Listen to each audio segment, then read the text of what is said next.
Well, it's time to win a series against the Los Angeles Dodgers in the Gorzit Desert of Arizona. The Diamondbacks downtown Phoenix, Arizona, going toe-to-toe with the Los Angeles Dodgers. And all the action is brought to you by our good friends and partners with Sanderson Ford. Arizona, it was moving day yesterday for the Diamondbacks as they gained a game on the San Francisco Giants, who got hammered by the San Diego Padres. But these are the series that you must win if you're the Diamondbacks. Hello there, folks. Welcome back to the ballpark. This is Mark Grace. My name is Darren Sutton. Trust your weekend has been a good one. That's thought number one. Okay. You have to close these series against teams like the Dodgers. Number two, what a difference a year makes, because when you look back to the Diamondbacks last year, they won their 50th game last night, by the way.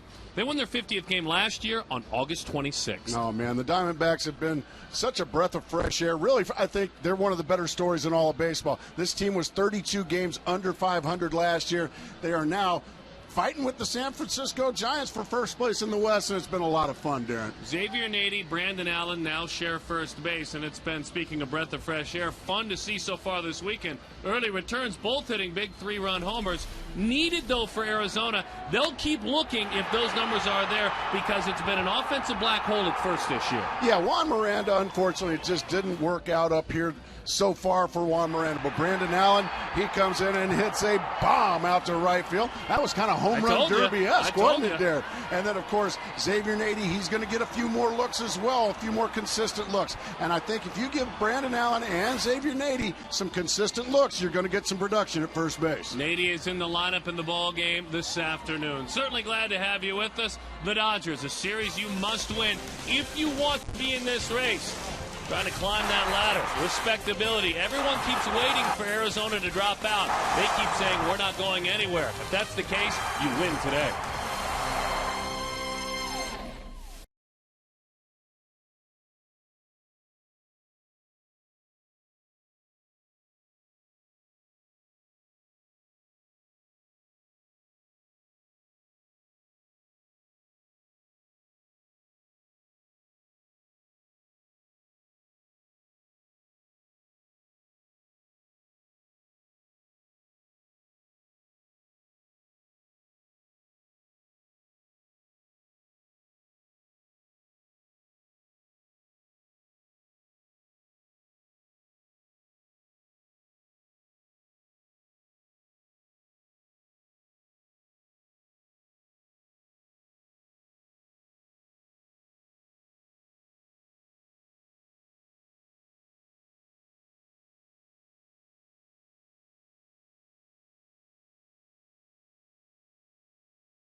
Fans, a great tradition on this Sunday, a family day presented by our good friends and partners with Sanderson Ford.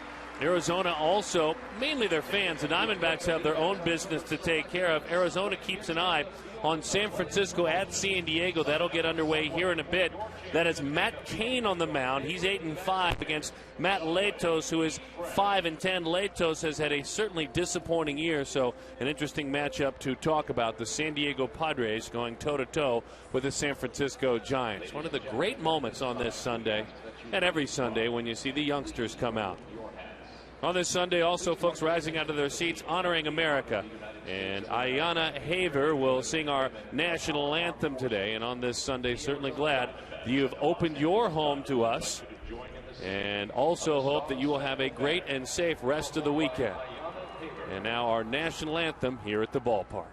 Oh, say, can you see by the dawn's early light what so proudly we hailed at the twilight's last gleaming, whose broad stripes and bright stars through the perilous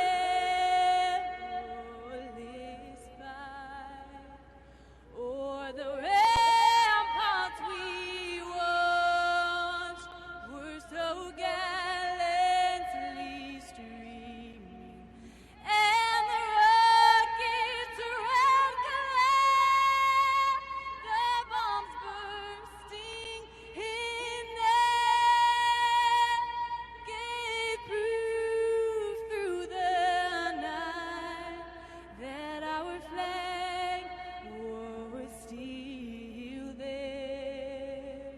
Oh, who say does that star-spangled banner yet wave o'er the land of the free and the home of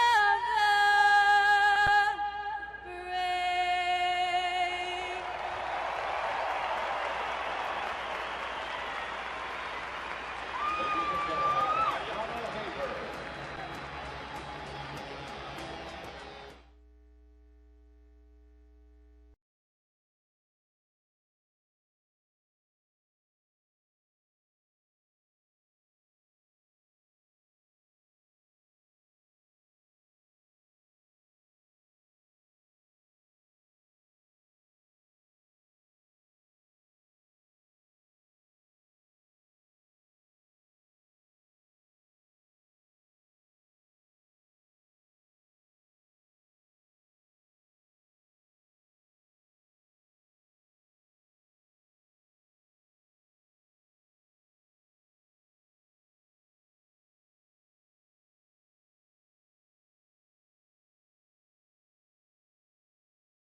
Gila River Casino, and you can win $2,000 to $20,000 instantly.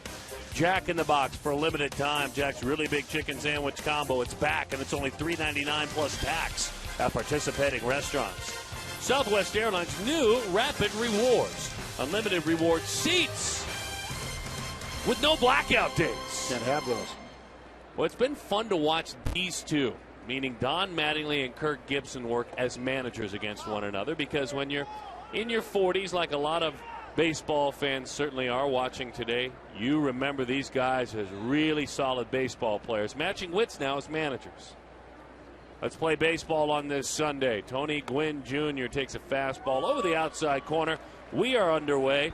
Gracie and I and Jody Jackson, along with our production crew, glad to have you with us, and thank you for inviting us into your home today. Gwynn, Carroll, and Ethier. Changeup misses away. 24-year-old right-hander Daniel Hudson on the mound. Darren, correct me if you think I'm wrong. I think this is a very big game this afternoon, don't you? Absolutely. Absolutely, as Hudson makes his 20th start of the season. Why would you think so? I'd love to know your thoughts. Well, first and foremost, you've got a Dodger team that, standings-wise, they're 13 games under 500. They have not played well this year. I think coming right out of the All-Star break, you stubbed your toe going into the All-Star break, losing 2 in a row, then you got beat here the first night. Now, Ian Kennedy, he certainly reversed that last night. But now you've got 1A in Daniel Hudson. I think you really need this one against a team that has not played well, the Los Angeles Dodgers this year. I think also you need to start this long homestand on a good note, and that is taking 2 out of 3 from your interdivision rival, the Los Angeles Dodgers. Second half is loaded up with interdivision rivals. Second half is loaded up with home games, and also more games against teams that are losing teams this season. And you're getting closer to being who you are as a team once you get past the All-Star break. We're not talking about 81 games into the break and 81 after. Fewer than 70 games left now. So you are who you are as a player at this point and as a team. And I think the reason you say that is that if you're a contender, and certainly Arizona has played as such to this point, but if you're going to remain a contender, you win these series. That's exactly right. 13 and 15 against the West. And he got the kneecaps. Tony Gwynn Jr. didn't think so. His daddy never struck out. But Jr. has to walk back disgustedly. He thinks it's down. But Manny Gonzalez's word is law, and it might have been a little down. I think Hudson got a bit of a break, and he'll take it. So now Jamie Carroll. Carroll at .293 and loves hitting away from Dodger Stadium as he takes a fastball over the outside corner from Daniel. Had himself a good year this year so far. Well, and speaking with these Dodgers, they also say beyond the numbers, he's kind of been the glue guy, trying to keep things the right way in the locker room. As that one is just off the plate, and with all the distractions as we've continued to speak with Dodgers players, coaches, even broadcasters, all the off-the-field distractions, guys like Carroll has made it clear that we don't worry about that in here. He's just a pro. Yeah, we don't worry about that in here. As he told us in an interview on Friday, we have much bigger fish to fry just playing the game of baseball. That's exactly right. You have to go out there and play with pride. You have to go out there and play for your family and for your teammates. He gives that one a ride to left. And he is the second out of the inning. Ethier is next. Let's take a look at the entire lineup for the Los Angeles Dodgers.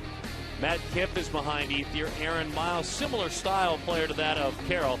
James Loney. Juan Uribe's had a disappointing year. Former Diamondback world champ Rod Barajas. And Ted Lilly is on the mound. So then Andre Ethier, 304, an all-star, 9 home runs, 44 runs batted in. Had a 30-game hitting streak earlier this season. And the first pitch goes right after it. Didn't want to let him get to the changeup. Very clean top half for Daniel Hudson.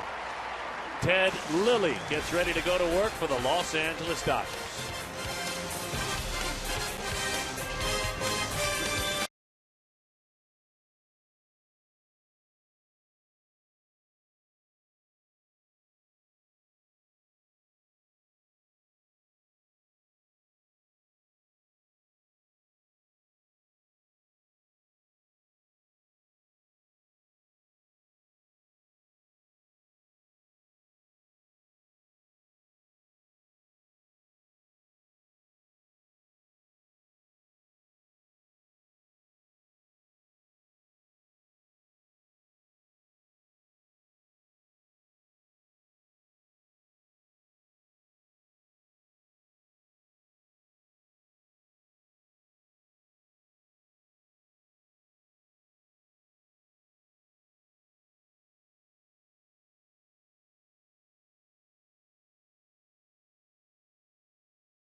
Ted Lilly, 35 years old, going toe-to-toe with Kirk Gibson and the Diamondbacks. Let's take a look at Gibson's starting lineup. Maybe had an interesting thought, by the way, about the first base position we'll share. Bloomquist, Johnson, Upton, Young, Drew, Roberts, Montero with Nady at first today, and Daniel Hudson, who can handle the bat very well, bats ninth. Southwest Airlines again brings you the starting lineup. Theodore Roosevelt Lilly, 6-9 this year with a 4.79. Rocks and fires and misses inside. 1-0 the count. Almost went down on the very first pitch of the game. He is a winner in his career, not this year. His career ERA is lower than it is this year. He's 119 and 105 in his major league career. Drops down a bunt. Great idea by Willie Bloomquist. Had a great night Friday night. And it just continues here after a day off yesterday. Well, just a terrific play there by Willie Bloomquist. He showed bunt with the very first pitch. Juan Uribe at third base. He never moved in. You know what? I'm going to keep doing it until you move in, Juan Uribe. That's just a free base hit. Good stuff there from Willie Bloomquist.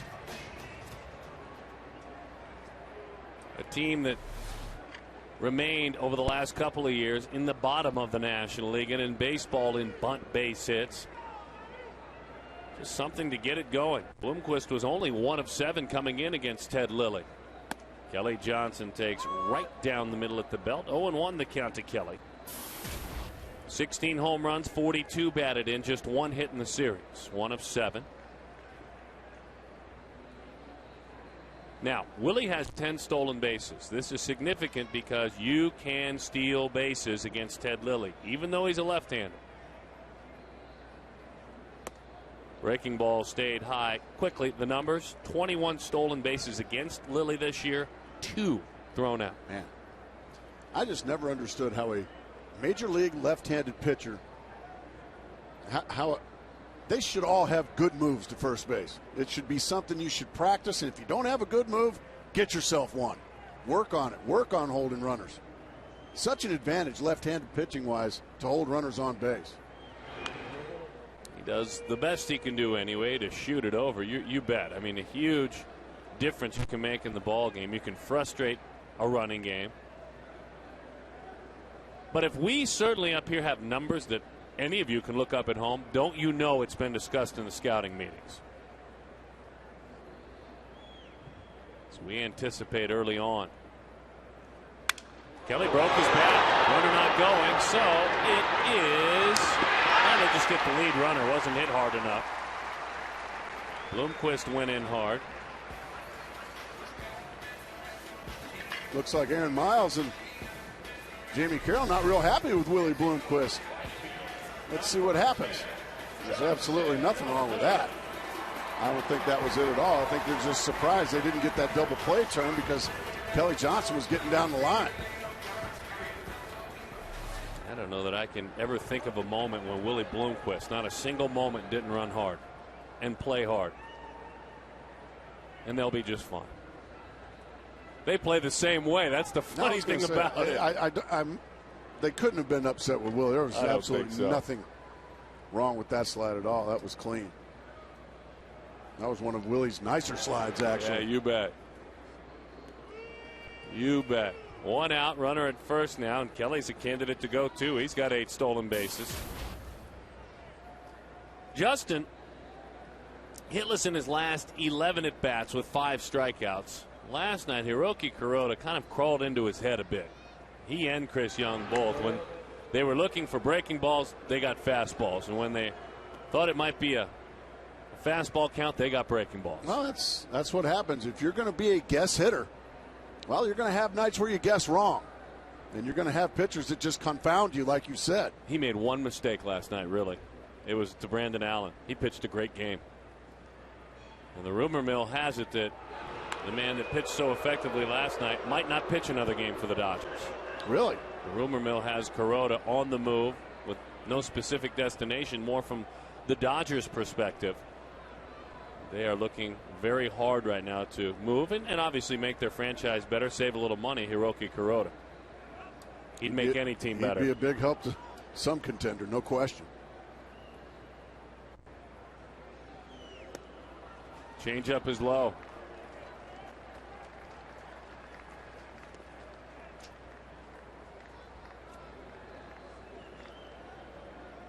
Upton below 200 in the month of July.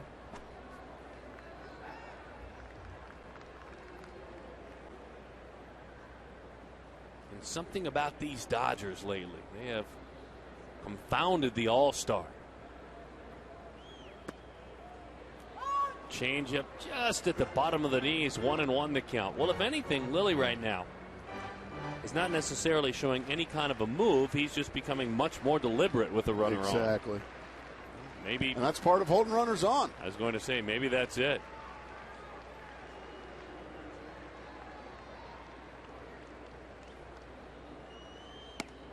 Zips a fastball, and you could see Justin guessing off speed. Now, that's a fastball right down the middle at about 89 miles an hour. I mean, that's just right there for Justin to hit. But you can see he had no interest because he was looking for something soft. Lilly making career start number 305. He's well traveled. Montreal, the Yankees, Oakland, Toronto, the Cubs, and the Dodgers. Back to the screen it goes, and it was with the Cubs that Lilly faced the Diamondbacks in the postseason. He had a tough day in Game 2 of that division series in 07. Doug Davis much better on that day than Ted Lilly in a battle of cunning left-handers, if you will. As Arizona went on to sweep the Chicago Cubs in that series.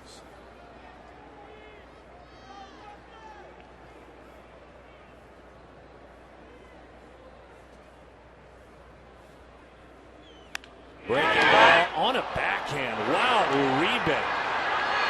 Unbelievable play by Juan Uribe. And to go back to Friday night, even though Upton is 0 for his last 12 now, he scalded a ball on Friday night that should have been a base hit as well. That's frustrating. You wait on a breaking ball. He finally got the breaking ball he wanted, and then just a bullet down to Juan Uribe. I think he was so surprised he ended up making a errant throw that Miles had to make a diving stop on, but he gets the lead runner. Nice play there by Uribe. Terrific play. Perfect time to get into play our key to the game. Oh, I mean, right now. I'd love to hear it. You'll like it. It's brought to you by Nissan. Slam the glove. I think I know that one. And with this man hitting in need of an early run, this is the perfect time to think about slam the glove. Now, what do we mean? We talked about that fateful night in October of 07. Oh, he didn't like it. Bam! He didn't like it. I think he knew it was gone. I think he knew it was gone as well. He realized for that moment he wasn't a fielder at that point. So that's the key to the game. And unfortunately for Ted Lilly, it's great to deal with a good guy. He's a good teammate. Against this team, that will always be his look back in his moment. Now, that being said, Young's got a nice history against him. You saw the postseason homer, regular season. He's homered twice against him, so 3 career if you count the postseason. He's a .333 career hitter against Lilly.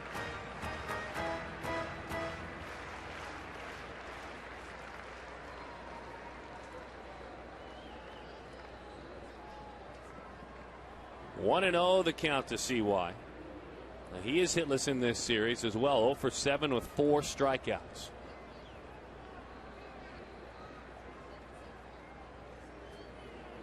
And this is a very good Dodgers staff. They've got a good pitching staff. They struggle to score runs, but they try to beat you in low-scoring games. They're a lot like San Francisco. They're a lot like San Diego. Limited offense, but they get you out. And that guy's the leader of the pack there, Clayton Kershaw. Now, folks, if you missed it Friday night, boy, was he good again. Change up on the corner. But he missed his spot so badly, it looked like it might have been a ball. He was trying to come inside. But I think it was still a strike, even though, oh boy, I don't know. Goodness gracious. So 2-1 the count to Chris Young. Manny Gonzalez is behind home plate. John Hirschbeck is at first. That's half the 4-man crew. And that one is low. 3-1 the count. The other half is Scott Berry at second base and Laz Diaz, the ever active Laz Diaz at third.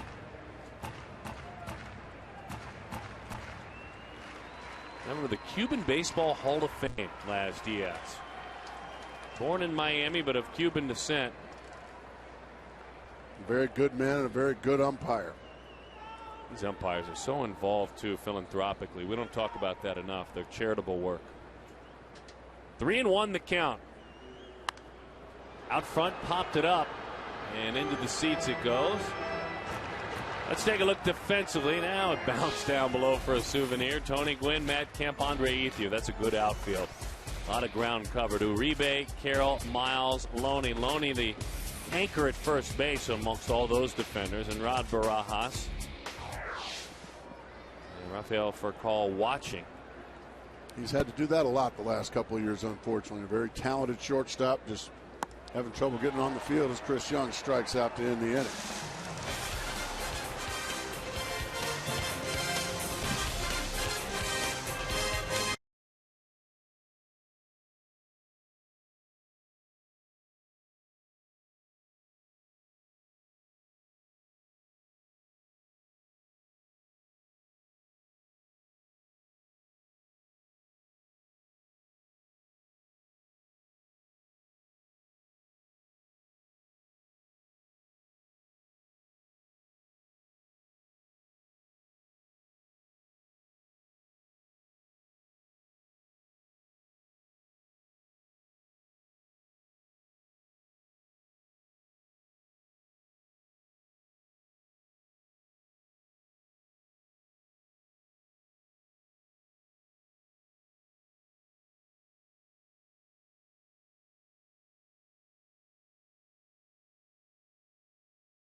What's going on with that? Just, you want to let us in on it or what?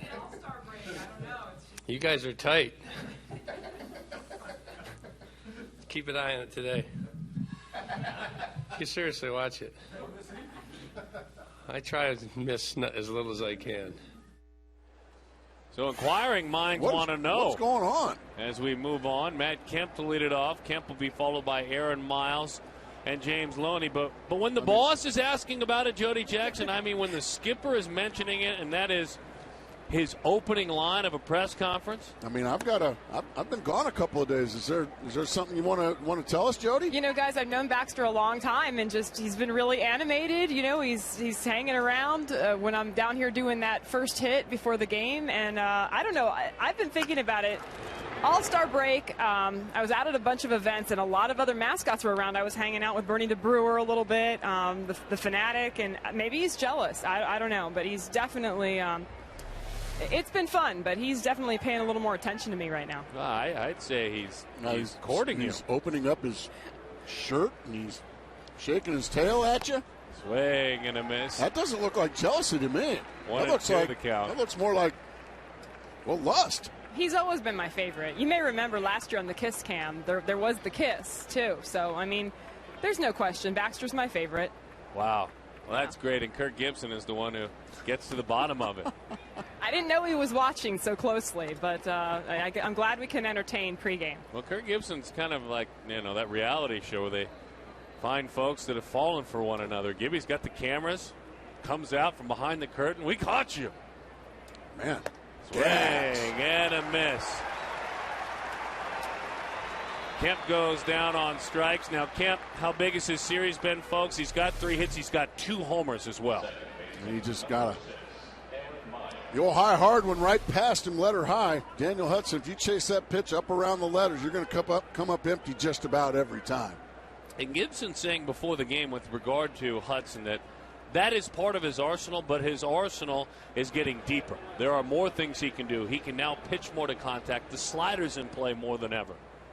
He was giving Daniel a lot of credit for not just being the chest-high swing and miss pitcher that he was.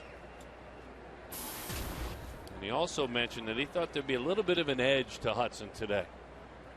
The memory very firm on as that one is rolled out off the bat of Miles. To the bag it goes. Defensively, Arizona going to work. Brought to you by David Robleski and Associates. The outfit of Bloomquist, Young, and Upton. Infield of Roberts, Drew, Johnson, and Nady. Miguel Montero catches Hudson. But with regard to Hudson, as Brandon Allen looks on, Jeff Blum, who got the start last night, he was pretty ineffective in his 2 starts before the break, at St. Louis and at Milwaukee. Kirk Gibson saying, I think that very firmly tattooed in his mind. And he said, I've been noticing the last couple of days Daniel's excited to go back to work. Good.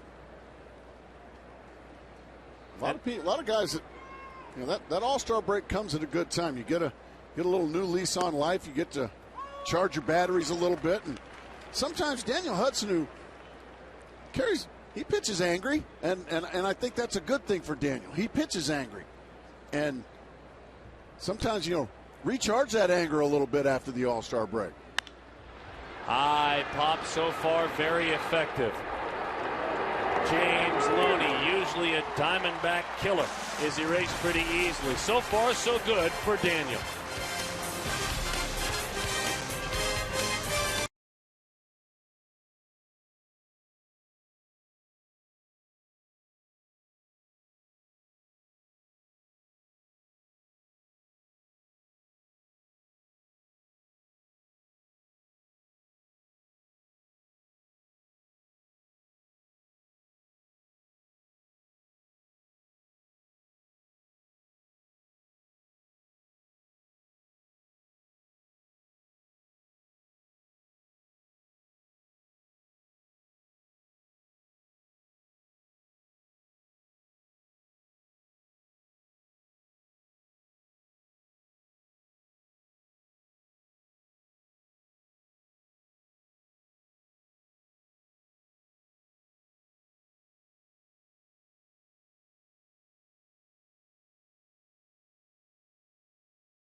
Receive a coupon for huge savings, fries, fresh food, famous low prices. Kia Motors. To learn more, visit phxkia.com.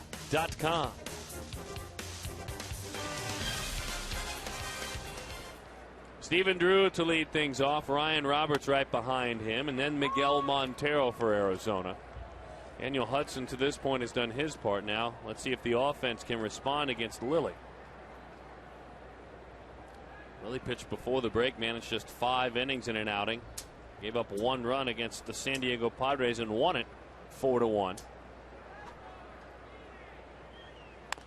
In on the hands. Left a changeup in there. I thought that's what that was. Now it's very common to see a left-hander throw a changeup to a left-handed hitter, but there was a time where you rarely saw that. Not unless you just had a dynamite changeup like a Fernando Valenzuela, that screwball type changeup. Frank Viola would throw him, Glavine, but not very many. Popped up, into the seats it goes. Gives us a chance to remind you that anytime the Diamondbacks score 6 runs or more, Taco Bell gives away 3 free tacos with a large drink purchase from 4 to 6 the following day.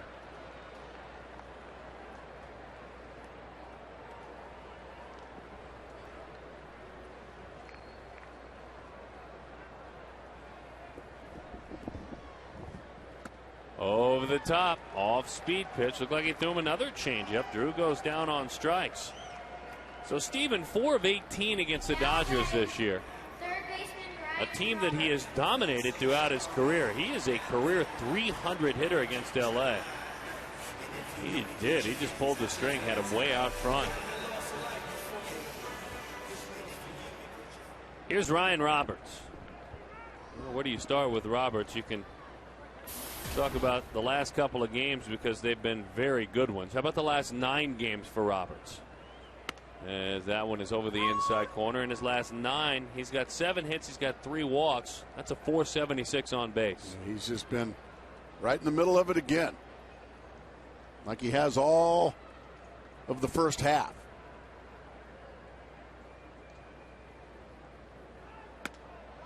Just off the plate. You know who had high praise for him today was Jeff Blum. Blum, remember, has been a spectator a lot this year, coming back from knee surgery, and Jeff got the start last night at third. The man who he really plays behind now, Blum does, is Ryan Roberts. And that one is belted left field. Looking up is Gwynn. Ryan does it again.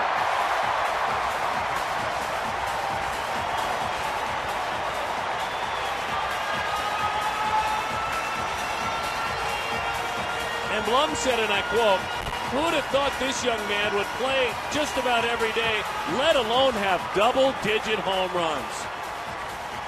He's stunning even his teammates. A dozen of them now for Ryan Roberts. He picked out a changeup from Ted Lilly, and he just waits back long enough, and watch him just explode on the baseball. Bang! Out it goes, way out of here to left field. And that's funny, the praise from Jeff Blum coming from the guy. Had he been healthy, Ryan Roberts would not have made this baseball team. Yeah, you saw talking that about irony. Jeff Blum. Yeah, Blum has been a rehabber, a minor league player. He's finally now back to the big leagues. Looked good last night, did Blum. Blum, I thought, said something very telling, too. He said, "No one's comfortable in this clubhouse." Now, you have to understand what he means. When he said it, he meant there are no entitled players, as that one is fouled off. And he said, the other part of the story is, as Roberts edges closer to the veteran, Blum said, if you do something out of line in this room, and it's nice to hear from a player now, not a manager, not a broadcaster, he said, you're going to get called out by a teammate. Good. Or a coach. And now with Blum there, I think you have Blum, you have Blanco. You know, you look at the guys that are the veterans in there that will just go ahead and say it. Oh, no, don't do that. We don't do that here. I like it. But an interesting conversation this morning with a man who's glad to be healthy, and who is really impressed with what he sees. And I want to make sure that these folks at home understand, like,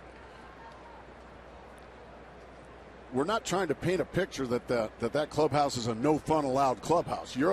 It is a very fun clubhouse. Yeah, on the contrary, it actually is. And that's part of the fun, is calling out your teammates and maybe embarrassing them in front of everybody. Big swing and a miss. Montero goes down. But just when you think in that room that your shoes are shinier than anybody else's, someone's going to spit on them.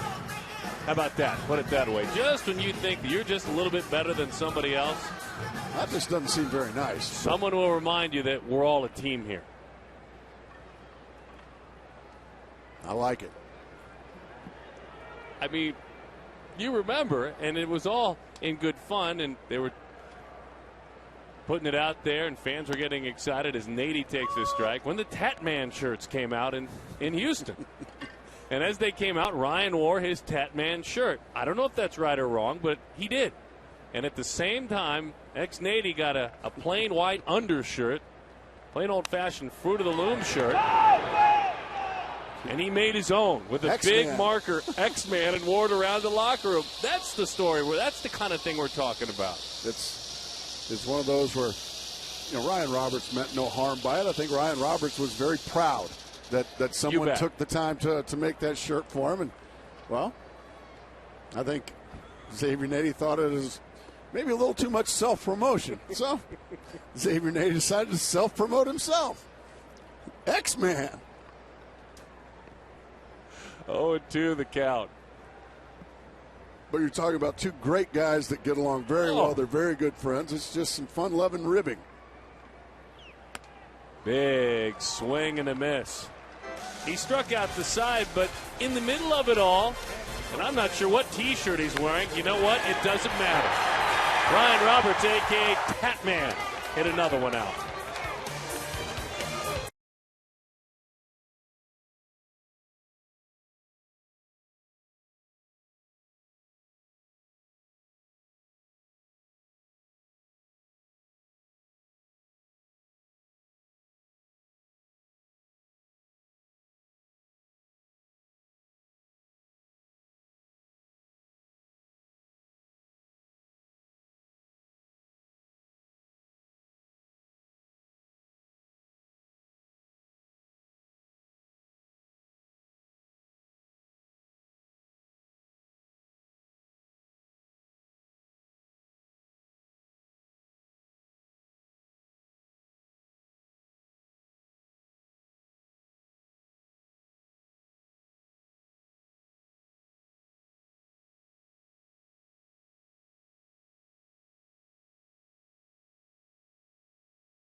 Sponsoring, of course, the game today. We've got Daffy Duck here with us as well. Looney Tunes Show on Cartoon Network on Tuesday nights. And I'm alongside Victoria Mejia. Victoria, 10 years old. You are a kidcaster today. And what's been the best part so far? I know you were out here at the ballpark yesterday. And what's been the most fun? Meeting Stephen Drew. Oh, he's your favorite player, right? Yeah. And how old are you? 10. 10 years old. And when did your love for baseball start? And why is Stephen your favorite player? About when I started when I was like 5, and I like Stephen Drew because he's really good and he's nice. And so today, obviously, you get the chance to meet Darren Sutton, Mark Grace here in a little bit as the game continues. What's your experience been like here at the ballpark? How many D-backs games do you get out to? I've been to 3 or 4, but they've been really fun. What was it like interviewing Stephen? Were you a little bit nervous or pretty comfortable? I was pretty nervous, but he was really nice. Stephen making a nice play right there. Now, I know one of the questions you asked him had to do with offense versus defense, but what do you like best about him? Is it the fact that he's so solid out there in the field or with the bat? With the bat. Yeah. And so you've been playing ball since you were 5. I know you want to be a major league ball player someday. Big dream for you, right? Yeah. I wanted to be the first girl to make it to major leagues. That's fantastic, fantastic dream for you. And so I know you're going to love continuing playing the game of baseball, and we're going to hear a little bit more from you with the guys. Darren and Mark, back over to you. All right, we're looking forward to it. Thank you very much. And we want to thank Daffy Duck as well in the background. He's a big part of all the efforts at the ballpark tonight. Looney Tunes Show is in-house as that one is belted. Rod Barajas crushes it, but Chris Young is there. So a couple of outs in the inning.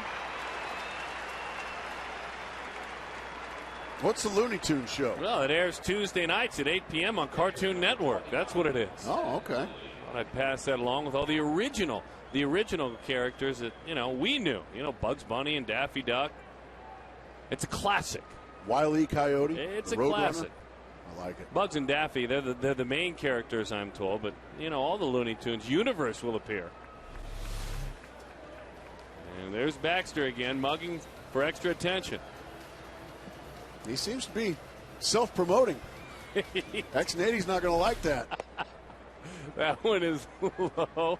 1-0 the count.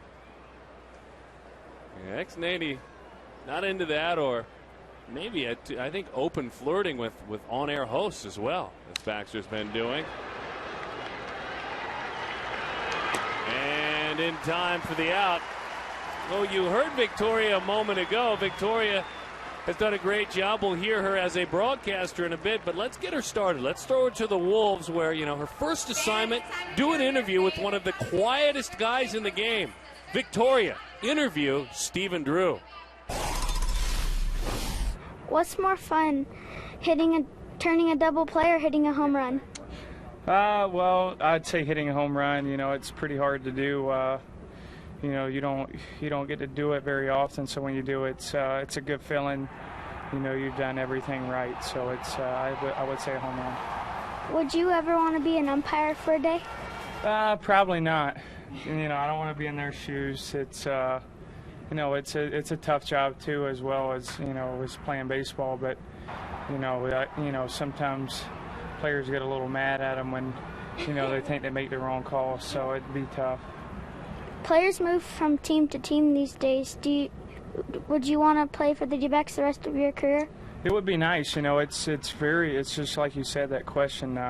It's very unusual these days with the free agency market, and you look at Derek Jeter that just got his 3,000th hit.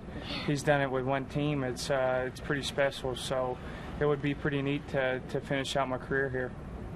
Do you ever think a girl would make it into the major leagues? Well, I heard you wanted to, so you could be the first one to start that trend. How about that? I started playing baseball at a young age. What age did you start playing?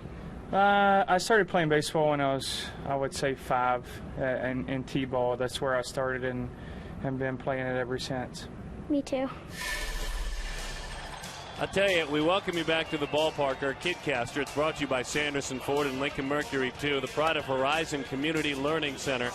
Victoria, good to have you here. How are you? Good. You're good. Now, this is Mark Grace, a fellow first baseman.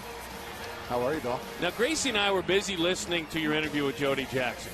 Oh, you like that tilted see back? Her pretty face. Oh, yeah, there you want to go. Although you do like the old school approach, hiding under that hat, don't you? Well, yeah, but we want to see her pretty face. Okay. I mean, she's on camera.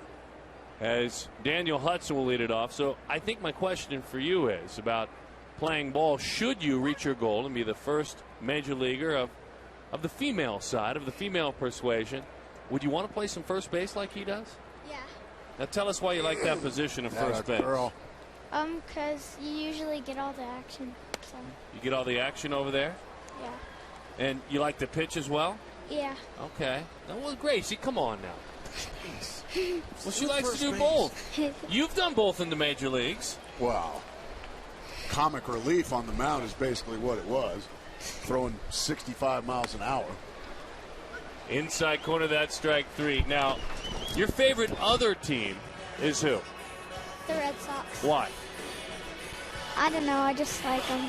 You like the Red Sox? Here's a little bit more. Good luck, Charlie. I like that. That's a good show. Yeah. The funny thing about Charlie is how you earned your way onto this show. They're always talking into the video camera. Gracie, it's a good show. And I got kids. I know. You put together your demo tape, if you will. Explain your demo tape, because for the folks at home, it wasn't just a, hey, I want to be a KidCaster. You had the gear on. You were out with bat. Tell us about the filming of your demo tape. Well,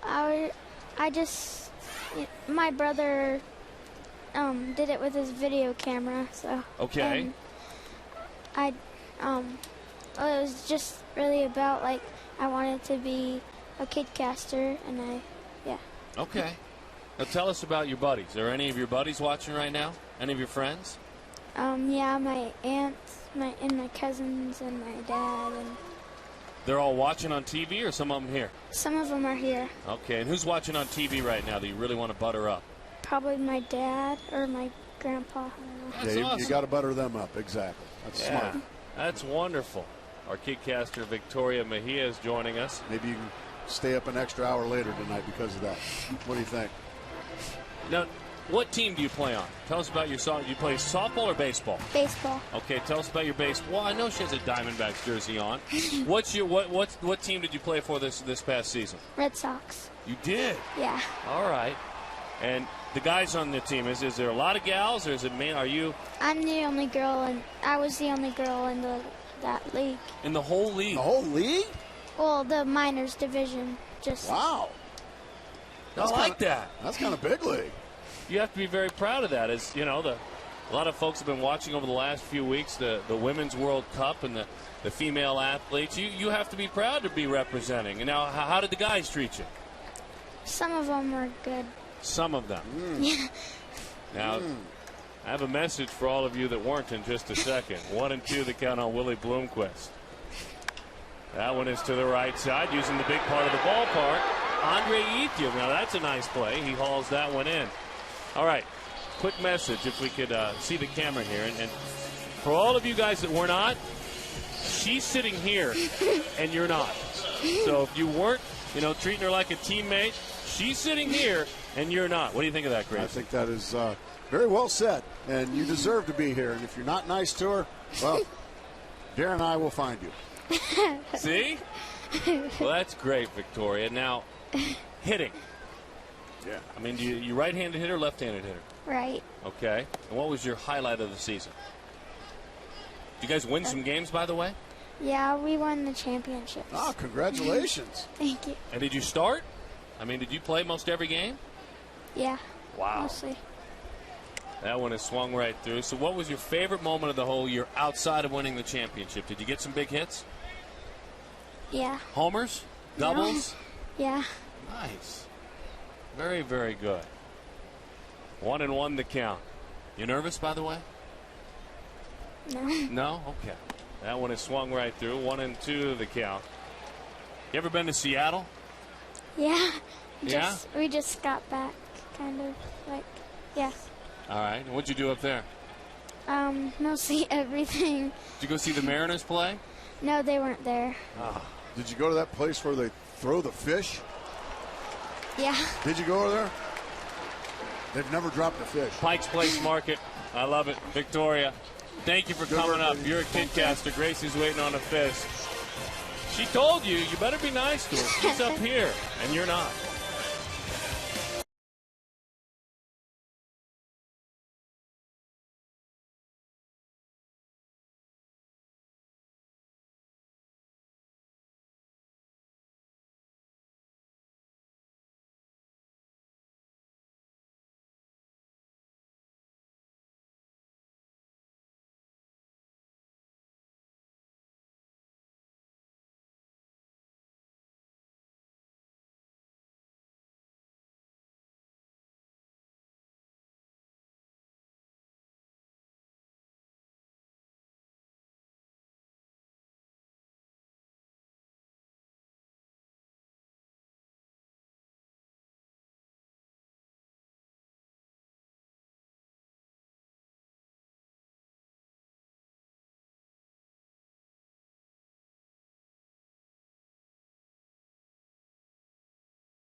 What probably will be never broken hit streak when you go back on the 70th anniversary of it ending today is that, as incredible as it is, and to hear current Major League players talk about the difficulty of breaking the streak with specialization and bullpens and relievers, is the fact for me that Andre Ethier had a 30-game hitting streak earlier this year, and he talked about it, is the fact that he actually went on after he was retired to have a 16-game hitting streak after having an 0-for in one game.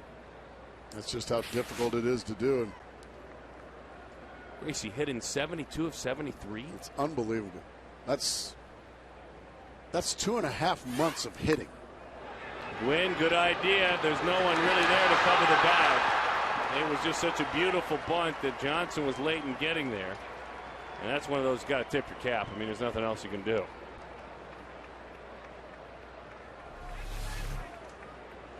Well, after he shows bunt the first time, you just see the miscommunication right there. Both guys going for the ball. Nobody's home at first base. So, but after he shows bunt the first time, it shouldn't be a surprise when he comes back with it again. Oh, you're right. And it was a surprise.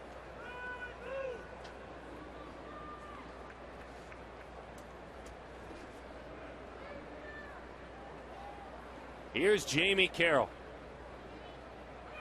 Runner on the move, grounded out to Roberts. He only plays to first with the runner going. Played hit and run, moved the runner up. Nice play by Ryan Roberts. Stephen Drew had vacated the entire left side.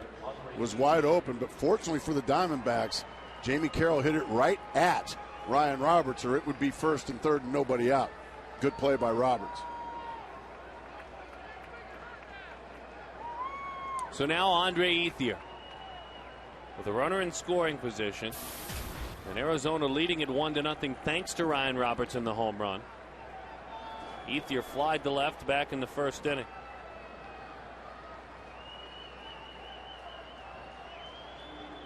Andre's been able to be home for quite some time because of the All-Star game. With more on that, we bring in Jody Jackson. Jody?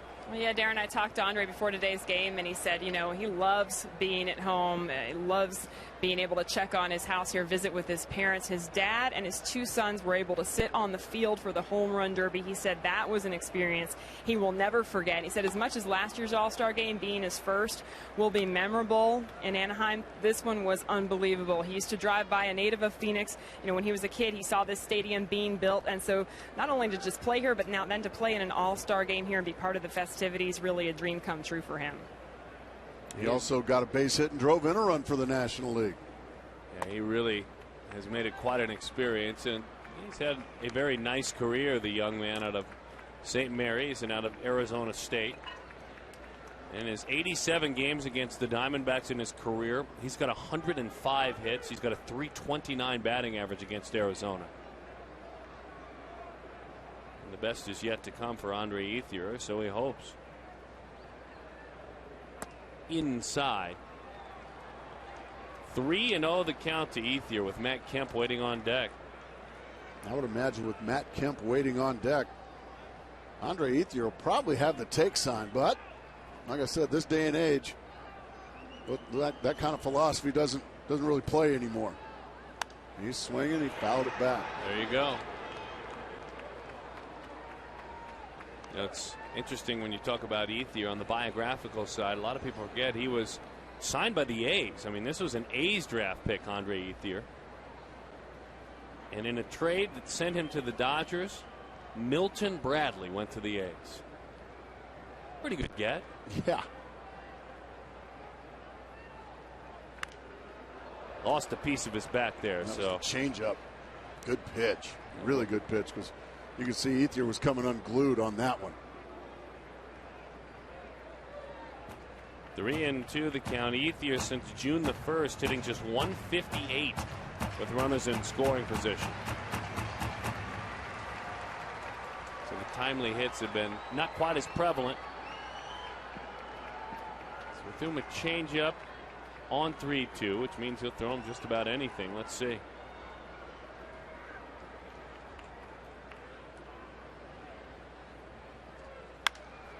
He throws him a fastball that's lined to left field. Let it travel deep, hit it hard, unfortunately for Ethier. And fortunately for the Diamondbacks, it's right to Bloomquist. And he did hit it hard, and he's frustrated, but I think that 3-1 changeup was just enough to keep him just a little bit late on the fastball. And yes, he hit it pretty good, and he had a good approach, but It wasn't that same swing he took 3-1 where he was trying to hit a home run. That time he just put a good swing on it, and you can see the frustration starting to build when you're hitting 150 with runners in scoring position. Kemp has been that same hitter in the last couple of weeks. He has 3 of his last 20 with runners in scoring position.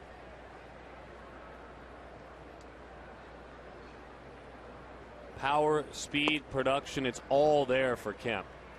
And he's in an elite club. I mean, this is the club of the players that lead their team in that power, production, and speed.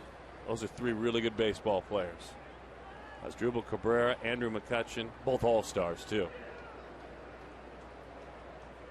What a year the Pirates are having. Good for them. That's good for baseball. And even better, good for their fans. Yeah, doggone right.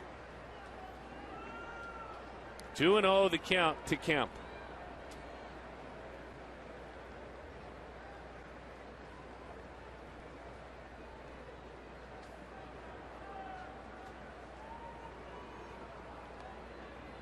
Has homered in each of these contests.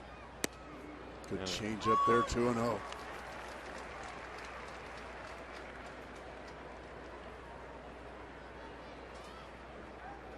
"17 home runs in his career against the Diamondbacks." And there's your rotation looking on. Cole Mentor will start tomorrow's game. Saunders pretty good on Friday. Certainly the numbers didn't indicate that he pitched much more effectively. Kennedy very good last night as that strike is there. Fastball there to the outside corner at the knees, 2-2. 2 balls and 2 strikes to count. Gorgeous pitch. Montero did a great job framing it there, giving Manny Gonzalez, the home plate umpire, a good look at it. Now that opens up the door to use all his weapons here if you're Daniel Hudson. The 2-2 from Daniel. Broke his bat on a line drive. Had him out front of a slider.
Diego, the Giants and Padres are tied at 1 apiece. That game in the top of the 4th inning. Giants 1, Padres 1. That one is Kane against Matt Latos. And Justin Upton gets ready to roll, and he goes after the first ball, drives it to center field, toward that balcony, toward that wall. Kemp is there to haul it in. A really nice play by Matt Kemp. He just turned around, sprinted back to the warning track, looked up, and he ran right to the right spot and made a nice play.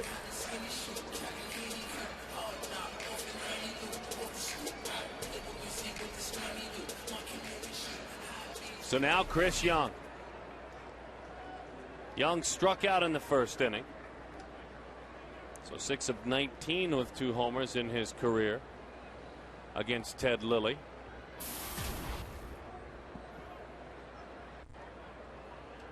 Two starts ago, Lilly very effective against the Mets. He went 6 innings, gave up 3 runs. This veteran has won 10 or more games 8 times in his career.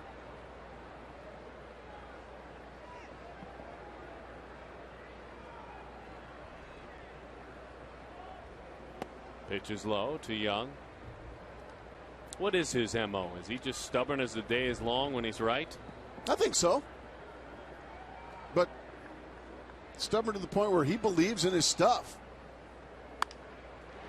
Change up, popped up. Good communication there. We know it because you could hear it in your living room.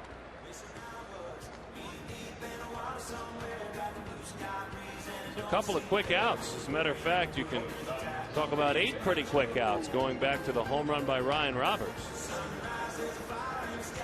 Now remember last night we talked about the early struggles of Kuroda, the big blow, and you thought, oh boy, this is going to be a long night for Kuroda.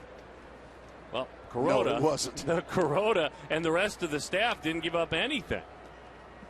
After Stephen Drew doubled in the 3rd inning, Arizona didn't have another hit the rest of the night. They won. But Drew doubled. Had it rubbed right off the books as far as a threat because he was thrown out trying to go to 3rd. After that, Kuroda and Elbert, who came on out of the bullpen, nothing for Arizona. Keeping those legs loose. All he had to do was jog when he hit that ball a mile last night.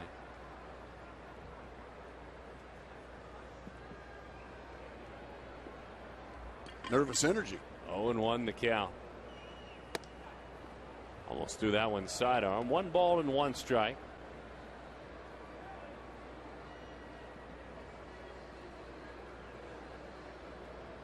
Quiet in anticipation right now. Swing and a miss. Changeup. Lilly's got it working right now. And he is throwing everything at the correct speeds and the correct spots, and Diamondback hitters are frustrated.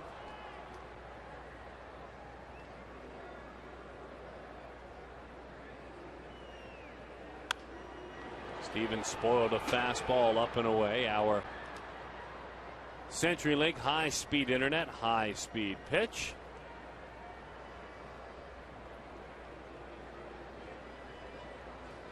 Hudson 96. Matter of fact, the ball that Ethier hit was 96 miles an hour, and Lilly 89. That's very quietly one of the hardest throwers as a starting pitcher in the National League. Good curveball there.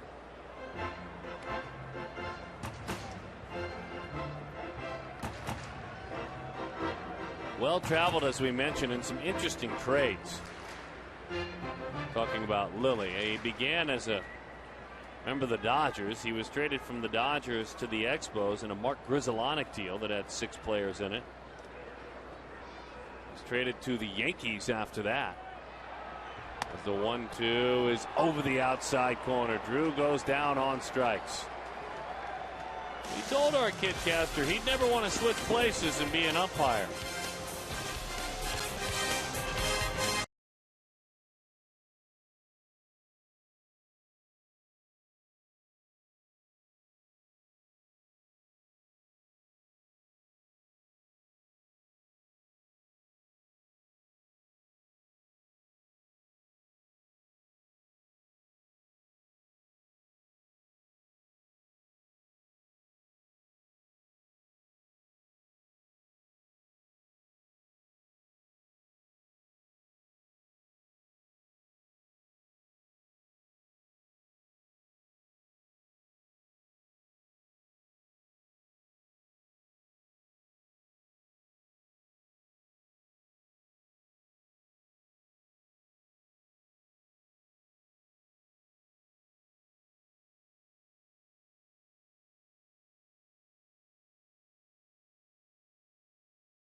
Our AT&T trivia question. Ian Kennedy won his 10th game last night. Named the 4 Diamondbacks to win 10 or more games in 1999 as Hudson looks for his 10th today. Line drive, base hit, Miles. Aaron will stop right there. Aaron with a single. Came in hitting .317 on the year, the switch hitter. First pitch he sees, wham! Right over Stephen Drew's head. Another leadoff base runner here for the Dodgers to start the top of the 5th. James Loney, he flied to left field back in the 2nd inning. He's 0 for 4 with a couple of walks in this series.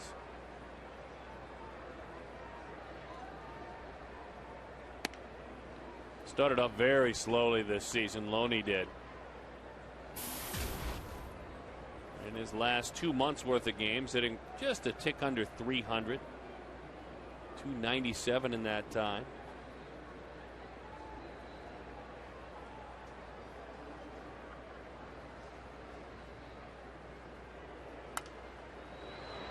Fastball and fights that one off. 1-1 the count. Boy, you notice, and this is a plus too for Hudson. You notice a big change in velocity with his fastball alone. That's a sign of maturity when you start changing speeds on your fastball. When you can throw one 90, then another one 95, then come back to 92. You don't want every fastball to be the same speed. Line drive, center field. Young runs it down. Nice play. Loney squared it up. That one 94 miles an hour. Really good jump there from Chris Young. Made a big play.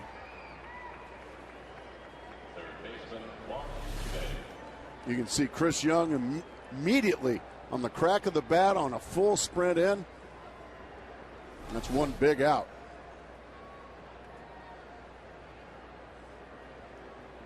Juan Uribe grounded out to short. Into the dirt it goes. Uribe, who last year hit 24 home runs for the world champion San Francisco Giants, was an acquisition, or a signee better said, this winter, because he's hit a lot of homers. I mean, he's gone over the 20 home run mark 4 times. He's very versatile as well. Just hasn't happened this year. And you can say, well, you know, it's Dodger Stadium. He did it in San Francisco last year, which is even tougher place to hit.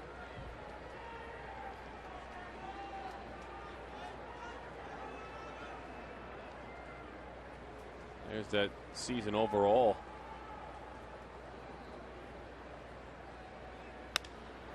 Cheating on that one, but it pays off. And on a slider, it's a base hit into left field. And his fanny went one way and his hands went the other, but he still was strong enough to pull it. Hudson threw a slider, just didn't really do very much.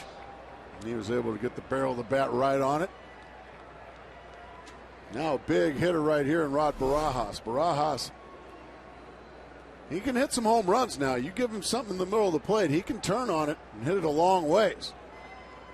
You bet he's got twice as many as the man who they expect to hit homers, and Uribe, he's got 8. And how many timely hits, if you look closely at those numbers at the bottom, below 100 with runners in scoring position. And that slider is outside. 1-0 the count to Barajas.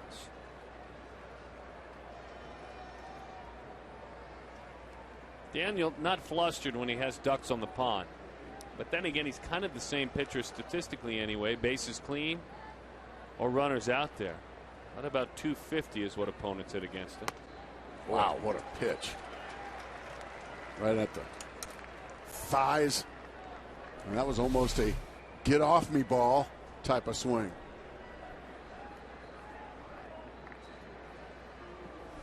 Well, that kind of fastball reminded me of a Kevin Brown fastball.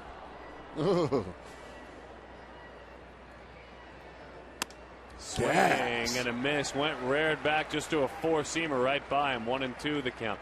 We've seen in 2 fastballs in a row what Kirk Gibson was talking about before the game. He now is getting better touch and feel on his fastball. The first one down that was a sinker. The second one elevated a bit. He's not just a high fastball strikeout pitcher anymore. Slider off the end of the bat. Drew's going to look to get the lead runner out front. And that man right there in front of him is Barajas, and he gets it. Part of our Fox Sports Supports charitable initiative, we're proud to wear the Stand Up to Cancer pins in every telecast during the 2011 MLB on Fox Sports Arizona season. And we do so to support Stand Up to Cancer and their work to fund groundbreaking research that helps accelerate treatments to patients. For more information, visit standuptocancer.org/sports. Huge batter right here, Daniel Hudson. You cannot have a lapse in concentration just because the opposing pitcher's hitting. Ted Lilly, not much of a hitter, but at least this year. But I've seen him in the past. He's gotten plenty of base hits in his career. The Dodgers as a team in the last 2.5 weeks hitting below 200 with runners in scoring position. Timely hits haven't been there. They pitched. Little chopper out to third. Roberts are playing at his knees on a cross, and Hudson just worked out of it.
Kennedy with his 10th win. Hudson hoping to get there as well today.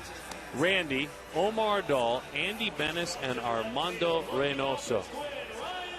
So that certainly is a fond memory for an incredible baseball team. Second year of existence. Steamroller. What an offensive team. So Ryan Roberts leads it off. He homered back in the second inning. He's been all the scoring here this afternoon. Took a change up about 10 rows deep into left field. That's been it for both teams. First pitch is high. Our Chaz Roberts air conditioning. Cool play. As you said, a changeup like he knew it was coming.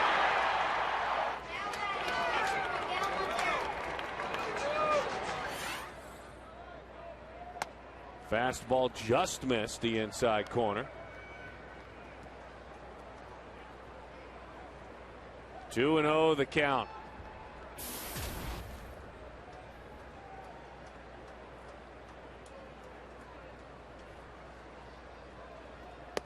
Swing and a miss. 2-1. Just over aggressive there. Chased one up and out of the zone. So instead of 3-0, it's 2-1. And Ted Lilly's got him right where he wants him. He can now use his changeup. He can use any of his pitches.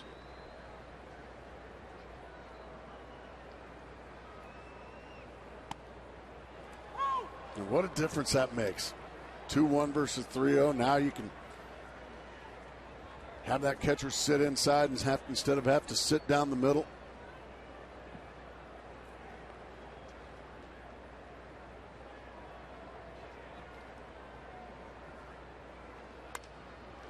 That one popped up and into the field level seats down below. It goes for a souvenir. 2-2 the count. Well, if you're just joining us, we want to thank you for stopping by. Mark Grace, Darren Sutton, Jody Jackson. 1-0 thanks to this man, Ryan Roberts, his home run in the second inning. Otherwise, Lilly's been very, very good. Ted Lilly, who is going for his 7th victory of the year against Daniel Hudson, who is seeking his 10th win of the year. Little slider there. And it got past Roberts. Roberts frustrated. It all started when he chased that 2-0 pitch that was way out of the zone. Just tried to do a little too much that at bat, trying to hit another home run.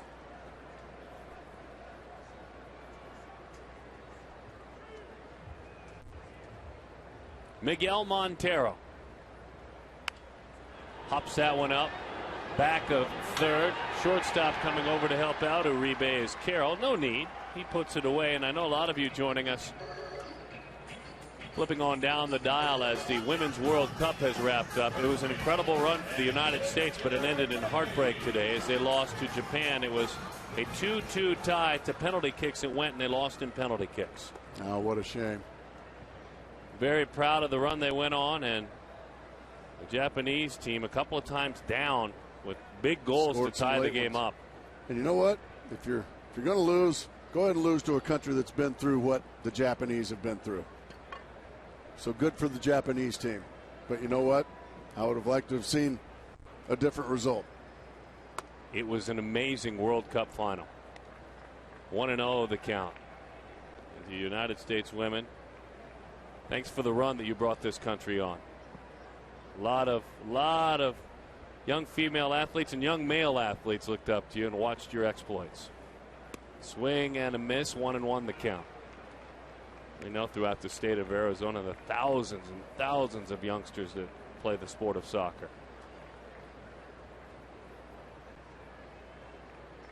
X-Man, he calls himself. Well, he does. He's got the T-shirts. We might want to market those. Swing and a miss, 1-2 the count. You know, on D-Backs booth on Twitter, we had someone who was suggesting a nickname for Xavier Nady. I'd like to submit it for your perusal, if you will, in just a moment. Ted Lilly looking to get his 9th strikeout of the ball game. Back to the screen it goes. Well, you know what's funny about that? Let me tell you about this. In his career against Arizona, he's got a 4.5 ERA, so it's okay. It's not very good. No. But for some reason in his career against Arizona, 9.2 strikeouts per 9 innings.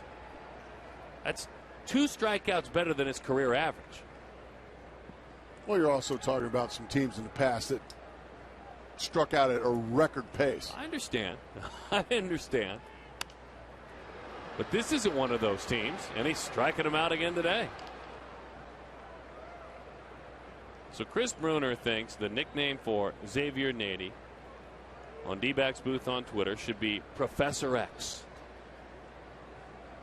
Why? I don't know. He didn't give a reason. No. Why did you read that? Breaking ball, and it's chopped out to third. Uribe in time for the out. So Professor X is retired. It's not his nickname, folks. It'll never be used again.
streak. Our text poll presented by your local Valley Kia retailers. By texting to vote, you consent to receive a message from Kia Motors of America. So, we'll start with you, Gracie. Will the streak ever be broken? Ever? 36929, text A or B. It might happen. I don't think it's going to happen in my lifetime. I'll say in my lifetime, B, no. I'm weird about saying never. I'm weird about saying that it won't ever be broken. That's hard for me to say in this game. I'm going to say yes. It's to me an unbreakable record. I mean, one that I think that one, Rose's total hits, Bonds' total homers. I just think those won't be broken. Ripken's consecutive games. Nolan Ryan's strikeout record. Not even close. Nobody there you sniffed go. that. Yeah, you're right. Pitches outside. 1-1 the count. Cy Young with 511 victories. Hack Wilson, 190 RBIs. The 1-1. Change of pace had Gwynn way out front. 1-2 the count.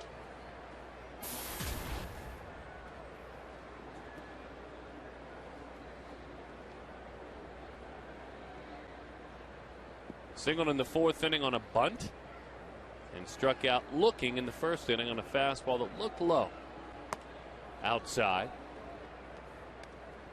2-2 the count.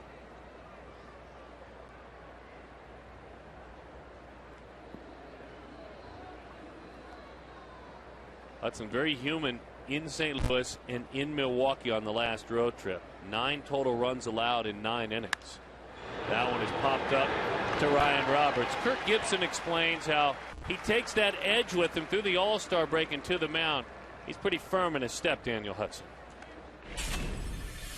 He doesn't lose his composure. He gets really pissed at himself. He's a perfectionist, whether he's on the mound, whether he's hitting. He doesn't want to give up a run. He doesn't want to give one at bat away. He expects to get hit every time. It's just his makeup. So as we got into the end of the first half, before All-Star break, I think Daniel and Ian, we leaned on him very heavy, really heavy. I mean, he went 119 pitches one game. Was it 119 or 117? So we've asked a lot of him. Yeah, he's gone over 100 pitches 15 of 19 times. He is a horse. He does get stronger later in games. But the guy that Kirk Gibson just described is a Kirk Gibson kind of guy. Yeah, and a guy Kirk Gibson trusts.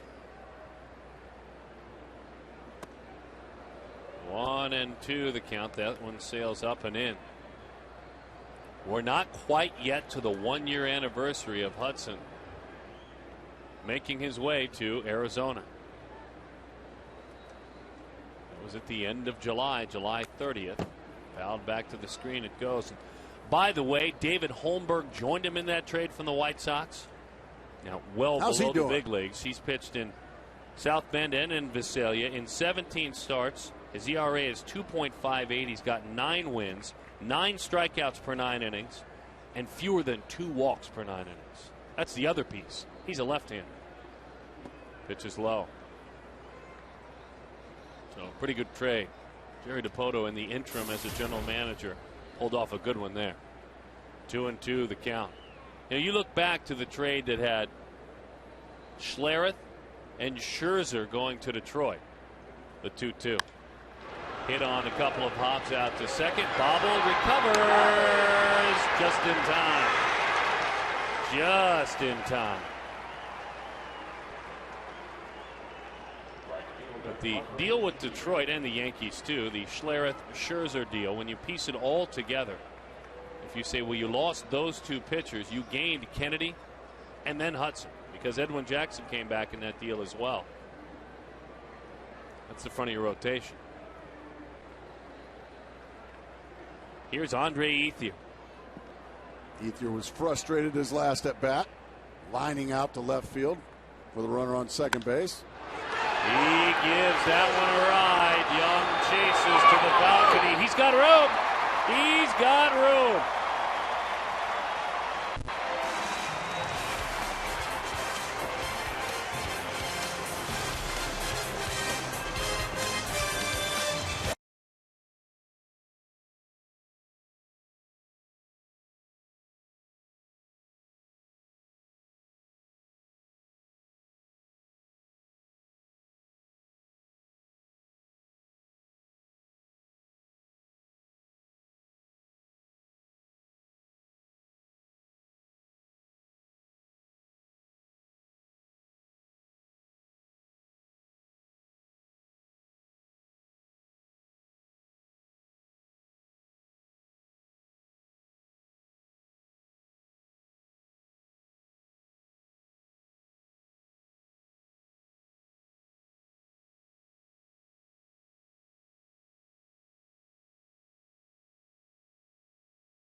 is Ted Lilly, not Daniel Hudson, though. Hudson, he's been looking forward to this day. He struggled heading into the break.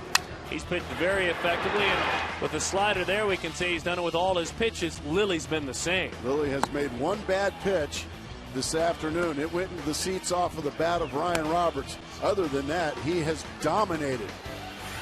Other than that one bad pitch. 8 strikeouts through 5 innings. We got ourselves a good old-fashioned pitchers duel, and they're going to face each other to start the 6th. Well, and for Hudson, a lot of the time, this ends up in a base hit. He struck him out looking inside with a fastball. He did so back in the 3rd inning. Daniels, though, 12 of 37 this year. He goes right back in there, 0-1 to count. And Daniel, one of the best hitting pitchers in baseball. 12 hits this year, 3 doubles, 9 runs batted in. That's looking at Silver Slugger right there. You bet. You bet, and 7 sacrifice bunts as well. Is there any other pitcher with that even close to 9 RBIs? I think we need to take a look. Zambrano can always hit. I mean, we know that, correct? 1-1 the count. Oh my, driven. Silver Slugger out of here. Just go ahead and hand him the trophy. Wow, Daniel Hudson with a homer. We knew it was only a matter of time with all he had done. And what a great hitter he has been since coming over to the National League. Daniel Hudson's first career home run. Can't help but smile. He's not a big smiley guy. Well, that would make anybody smile. He just smokes that fastball middle into the first row.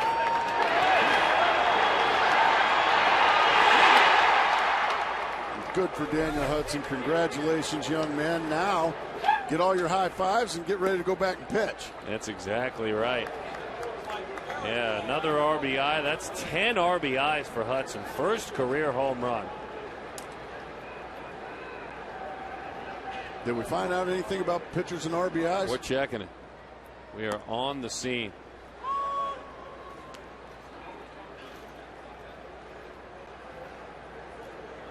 You know, for Hudson, too, just an all-around good athlete. Off the end of the bat. The play is made out there by Andre Ethier. Let's take a look at the swing of Daniel Hudson. We've seen him make good swings. Fastball right middle in. Well, I'll tell you what, he stays on that back leg nicely and lets the ball travel and just drills it into the left field seats.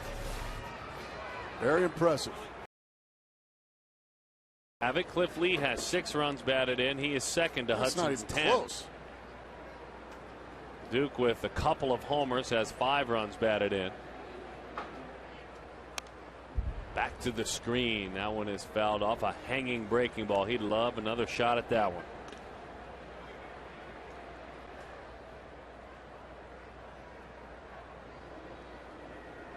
Kelly struck out, also reached on a fielder's choice.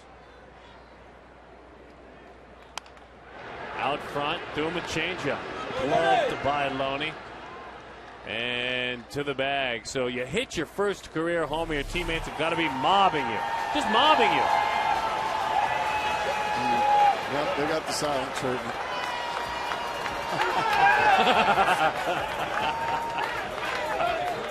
Just looking out into the field as if nothing. I mean, Gibby and Alan Trammell and everybody. Don Baylor even gave him the silent treatment. That's a tight-knit bunch over there. I've never seen Daniel that outgoing on the bench. Here's Justin Upton. That's a thrill of a lifetime.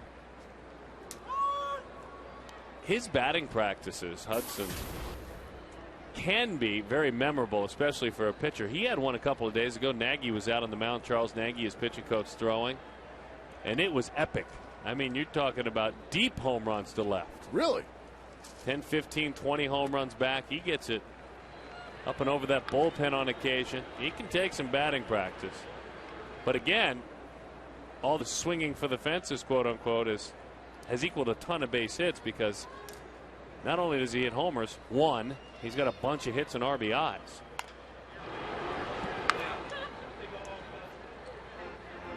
One and two the count. Was it against the Indians a couple of starts ago that he gave up a couple of hits to the visiting pitcher for the Cleveland Indians, and he drove a ball to right field for a double to drive in a run? Short hop the wall in right field. He's got some thump in that bat. That was a much needed thump, because Ted Lilly's out there twirling a gem as well. Watch, just got to get under your skin. And I would imagine Daniel Hudson knows what it's like to give up a home run to the opposing pitcher. A grand slam. That's exactly his right. last outing. You saw Sean Markham. Yeah, did you see Sean Markham on that RBI list, folks? Hudson gave up 4 of those RBIs on a hanging slider on an 0-2 count.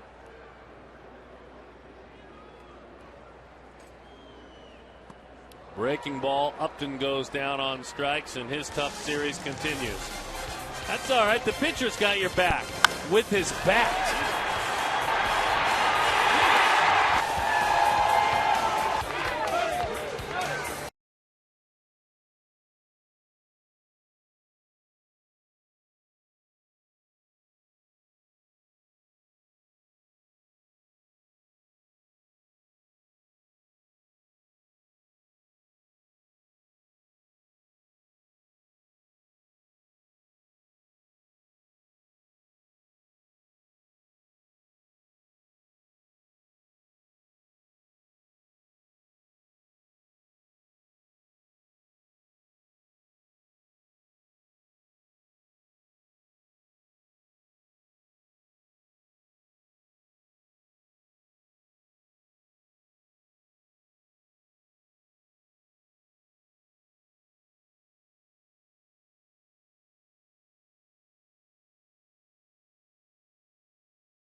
Darren Sutton, Jody Jackson, and you.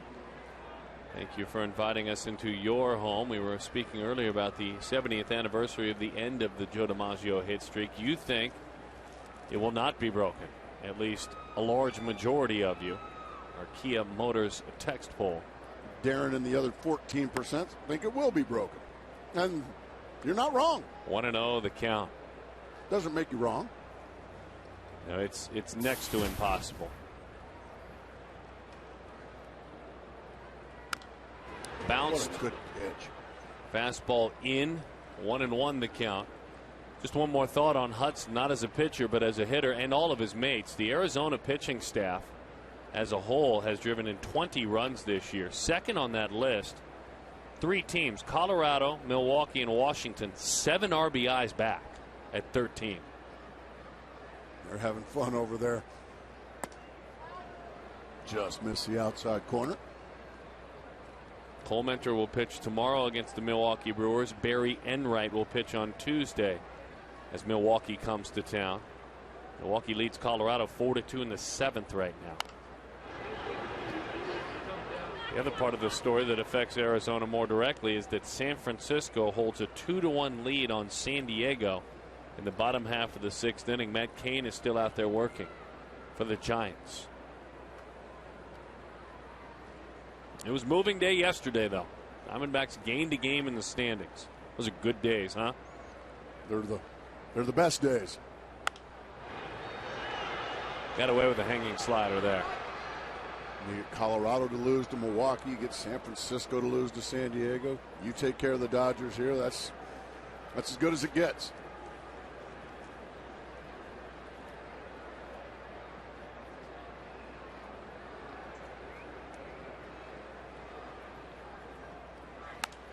Off the end of the bat, another slider, and it's a base hit. Kim guessed right there. He's also very, very strong. The one-time star high school basketball player to pull it into left field.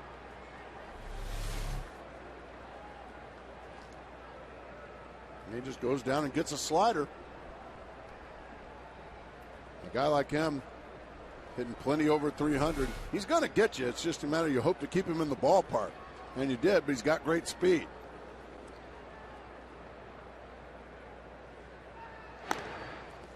The man keeping an eye on those pickoff throws has been the man who has really taken him to the next level this year and stealing bases, and that's Davey Lopes. One of the great base stealers in the decade of the 70s that was loaded with great base stealers. And he also has helped him in a lot of other ways, too. Davey always played with a bit of an edge, has coached with that edge. Managed in Milwaukee for a brief time, really with no player support, didn't have much talent. And he has really honed in the focus of Kemp this year. And he needed that after last year. Absolutely. Oh, beautiful change up, 1-1.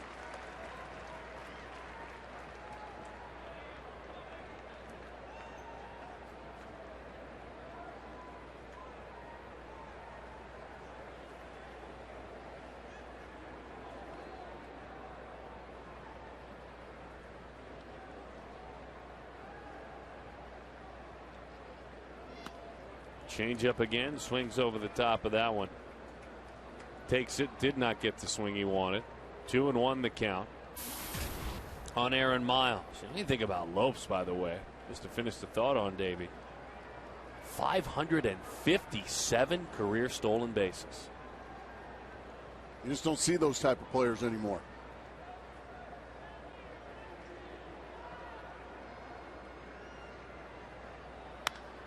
Into right center field. Upton tracking. He finds it and puts it away. Well, follow the D-backs with MLB.com at Bat 11 for your iPhone, your iPad, your Android, or your BlackBerry. Get live audio, pitch-by-pitch tracking, video highlights, and more. Text at Bat to 31826 or visit dbacks.com for details. That was a big league read right there. I think it was. And a very important out off the bat of Aaron Miles.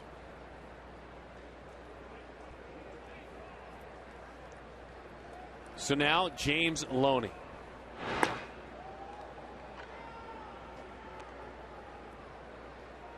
Four hits for the Dodgers, 3 for the Diamondbacks. 2-0 is the score, though, because of 2 long balls. One by Daniel Hudson. One by Ryan Roberts. As that one sails out of the zone. 1-0 the count. Boy, and as he works here in the 7th inning, just 78 pitches thrown by Hudson.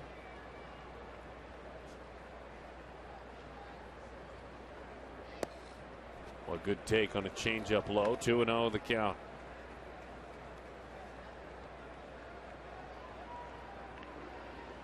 Daniels rolled up 12 double plays this season. Big pitch right here, a 2-0 pitch. Tying run.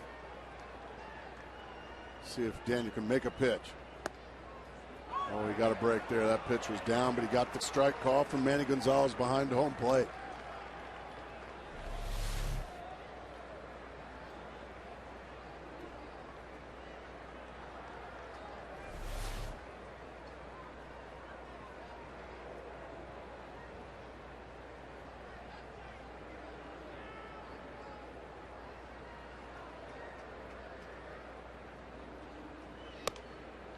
Rushed it to the plate the entire time over his left shoulder. Kemp was bouncing around at first base.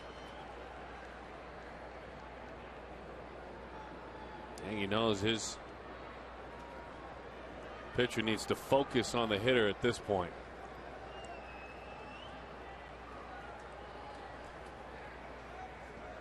Another huge pitch, 3-1. Got it past in 3-2, 95 miles an hour. One of the best fastballs of the afternoon for young Daniel Hudson. San Diego Padres just played it a couple of runs.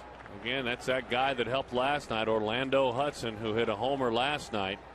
Just drove in a couple of runs, and San Diego has grabbed the lead over San Francisco 3-2 in the bottom of the 6th inning.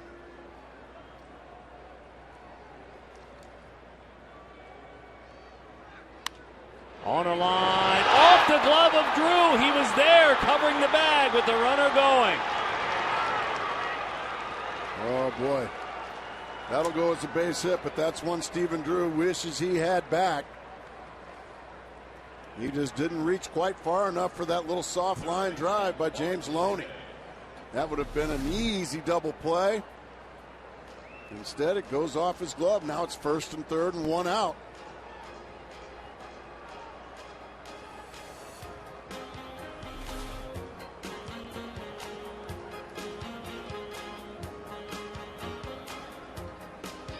Visit is over. Runners on the bags of 1st and 3rd for Juan Uribe. You can't panic too much now about that runner at 3rd. It's that runner at 1st with just the 1 out. You can trade runners for outs. That's what they'll do with their defensive alignment. Defense back on the infield. They want to turn one over if they can. Into the dirt. Boy, what a play by Montero. And you can't anticipate. You can anticipate blocking a changeup or a slider, but not a fastball. Sometimes you just have to get lucky, and that's what happened in that situation.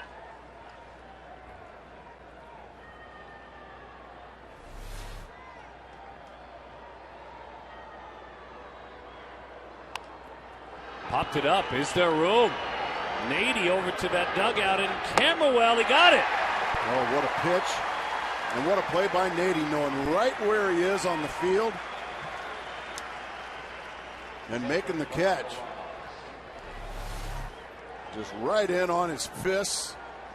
Uribe gets jammed, and then just knowing your ballpark right there, Nady makes the play and gets a huge out.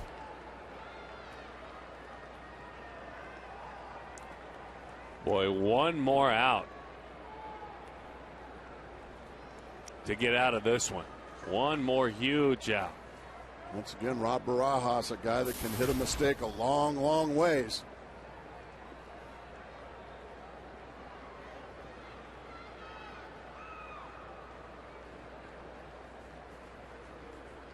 Swing and a miss. Slider, strike 1.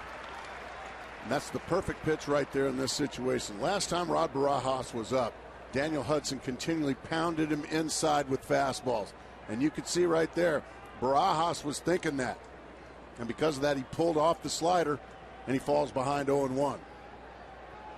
Into the dirt, it gets by, but how far? To the on-deck circle it goes. There's the run.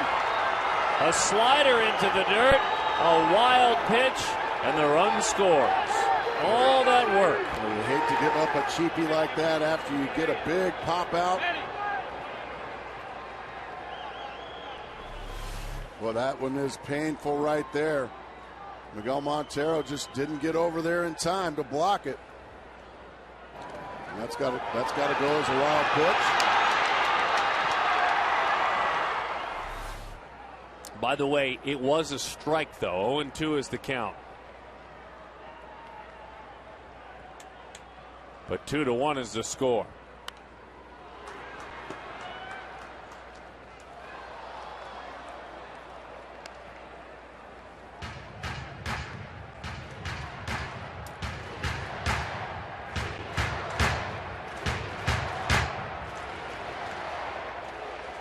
An inning of inches, certainly.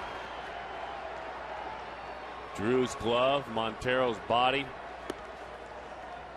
Outside, 1-2 the count. Especially after you got that big second out on the pop-up, you give up a cheapie like that. That'll get under your skin. But now if you're Daniel Hudson, put that behind you. And by hook or by crook, you have to retire Rod Barajas.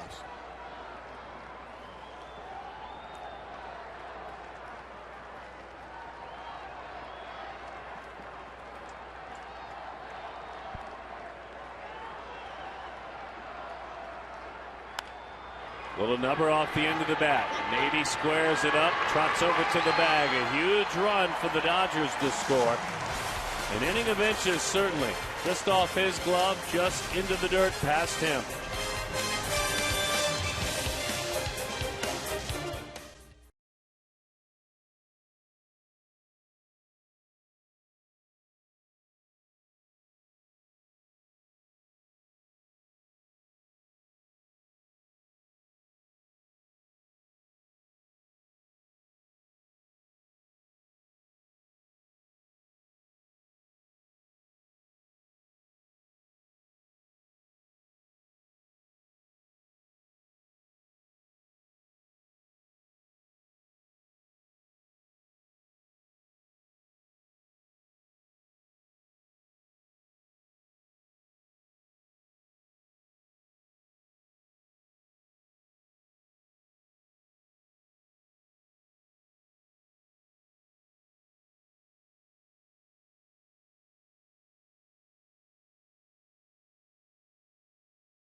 So far, so good with regard to entertainment value, certainly. And what does it matter with regard to the bigger picture as they cling, these Diamondbacks do, to a 2-1 lead? That means that fans, the Diamondbacks, don't much worry about it right now. They'll worry about it later, but fans keep an eye on that game in San Diego. Orlando Hudson, who had a big home run last night, former Padres general manager, now pulling for the Padres once again, Kevin Towers. Something reached out and got him there. He's pacing. Yeah, he is a little bit anxious, isn't he? 3.5 games. It was 4.5 yesterday. And they gained a game in the standings.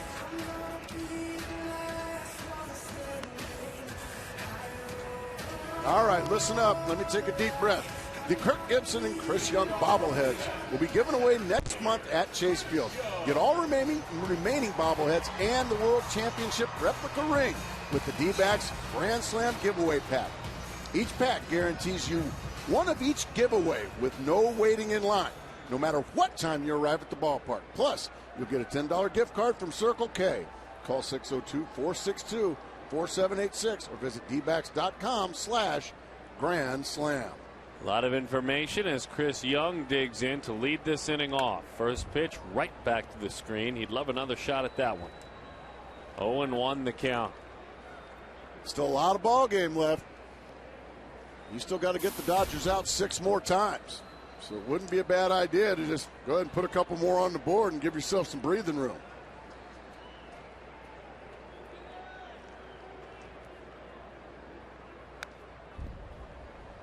Well, that was another one right in his wheelhouse, wasn't it? Glenn Sherlock, who for quite some time this year served as the third base coach for the Diamondbacks, talks over the situation with Charles Nagy. The interesting thing for me about that conversation is it represents who this coaching staff is. And here's what I mean. It's a conversation. Glenn Sherlock's input right now is being welcomed. Charles Nagy is bouncing some stuff off of him. Did he go around? No, he didn't. It's not a get A and B up right now. Right. And I like that. That's who this staff is. They communicate a ton. So now sharing what he and Nagy talked about. And you've got another quasi-coach, if you will, in Henry Blanco down there, too.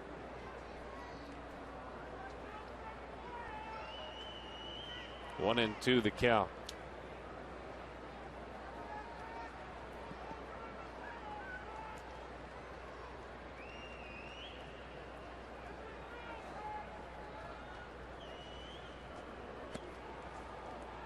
Just missed with a slider. I think that tricked everyone.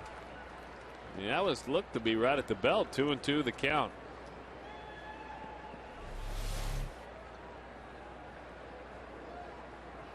I think Chris Young got a break.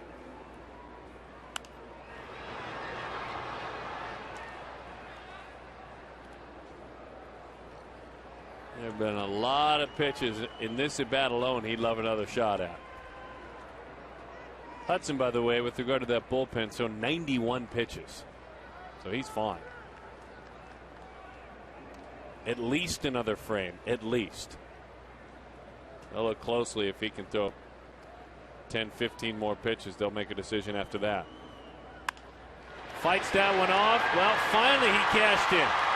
There were a lot of pitches around the hitting zone, and Young, and good for him, it's his first hit here in the second half. He was 0 for 9 in the series. Really frustrated. Didn't get the call on that slider. I don't blame him. And a couple pitches later, he gives up a base hit to Chris Young. Just flips it out there in the center field. Nice job of hitting right there with 2 strikes.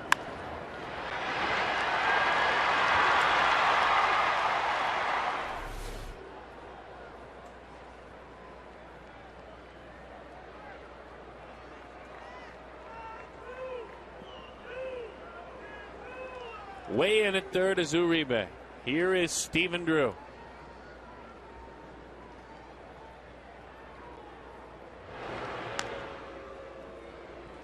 The Giants have tied that ball game up 3-3 in the top of the 7th inning in San Diego. 3-3 the score. Giants just have a way of, even though they don't score many runs, well, they still have a offense that knows how to break your heart. Ask Heath Bell. Sends him back to the bag. Obviously, we told you earlier, and there hasn't been a Diamondback stolen base yet. Hasn't been many base runners to steal bases. But he has been really, really easy for opposing base runners to take advantage of. 21 stolen bases against Lilly, just 2 thrown out.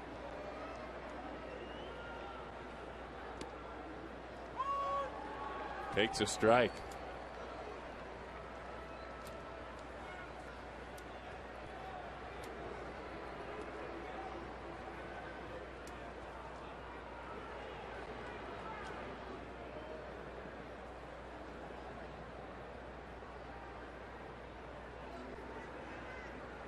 Stevens struck out a couple of times.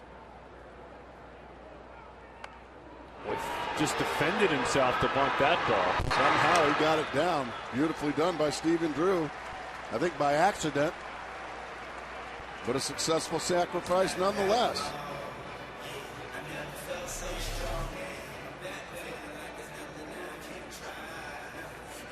That one hits him in the chest if he doesn't bunt it. About an inch away from those exposed fingers, too, on the left hand. So high fives all around. All right, now it's decision time for the Dodgers. You pitch to Ryan Roberts, who has homered off Ted Lilly today, and take your chances with Miguel Montero, a left-handed hitter on deck. However, an all-star. Well, let's see how they attack it. Roberts is a much better hitter, too, with runners in scoring position. I'm sorry. I'm not messing with Ryan Roberts in this situation if I'm Ted Lilly. However, yeah, they're going to put him on. They're going to put him on. I think that's the right decision. Ryan Roberts swinging the bat very well right now. And also with Miguel Montero, who has less speed, he can set up a double play ball. All right, so now on Miguel Montero. He struck out in the second inning. He popped to third in the fifth inning.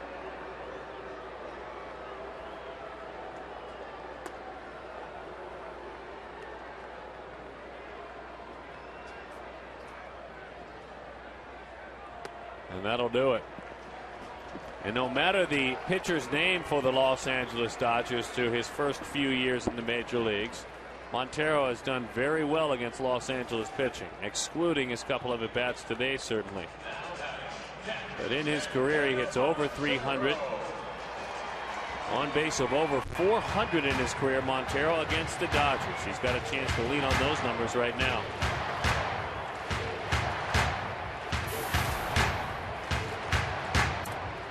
But from barely making the team only because of an injury to being intentionally walked late in the ball game. To get to an all-star. You've come a long way, Ryan Roberts. Exactly.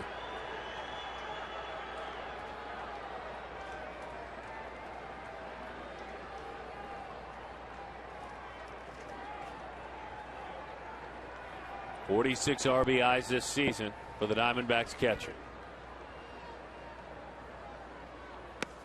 Inside corner, he made a pitch to start him off. 0-1 the count.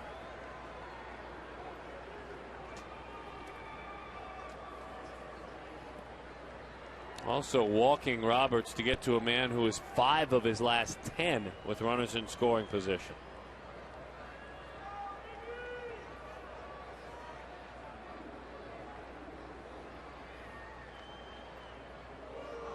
And that's the other thing you have to guard against if you're Ted Lilly and the Dodgers. Chris Young can swipe third on you, lickety split. So you can see Jamie Carroll really bird dogging him hard there.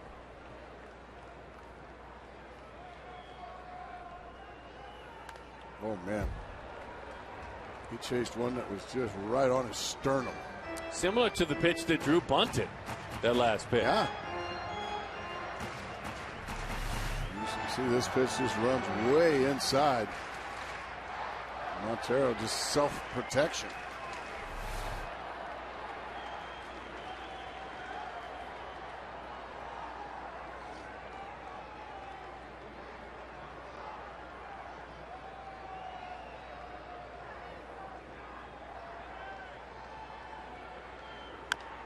Out front, rolls it. The only play is to step on the bag. He moves the runners up, but there are 2 outs now. So a tough day offensively for Montero.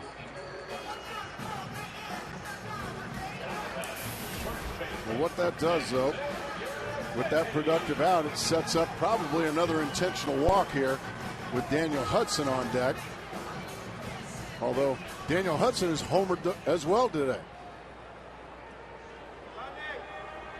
Here we go. Now this will be They're fun. gonna put him on.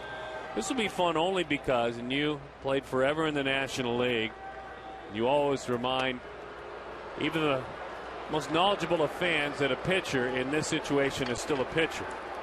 But I think the fan that is watching, and that includes me, folks, I'm joining you, is excited to see the best hitting pitcher this year in the National League right now. Well, absolutely, with an opportunity to give himself a big cushion. We could talk about homers, which is what he did in his earlier at bat in the ball game for the first time in his career. That's the key, for the first time. He has earned a lot of these RBIs just with base hits.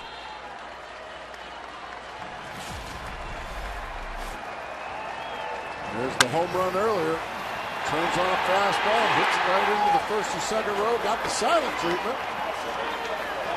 Now Tom Magley is going to make a move. Or is he? I think he's going to the bullpen. Does this, with a call to the bullpen, does this have Kirk Gibson thinking about making a move with the fresh arm out of the pen? Jeff Blum is available. We'll see. It's going to get interesting. Stay tuned. Bases loaded.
Blake Hawksworth will battle Daniel Hudson.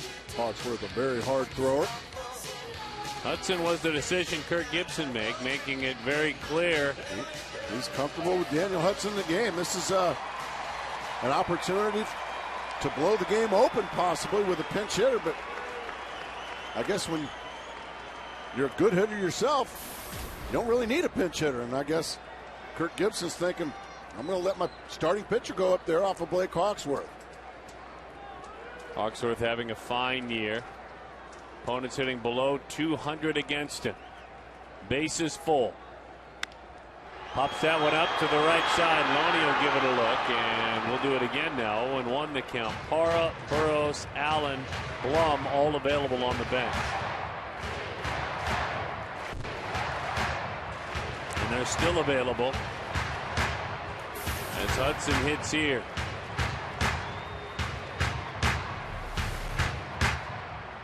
We saw Hudson walk to the bench. We thought Gibson had made a move, but he just went over to speak with the hitting coach, who called him over. Don Baylor.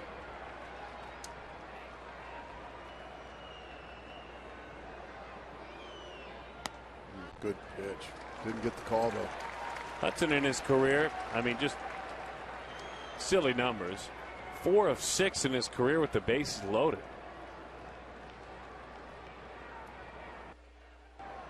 1-1 the count.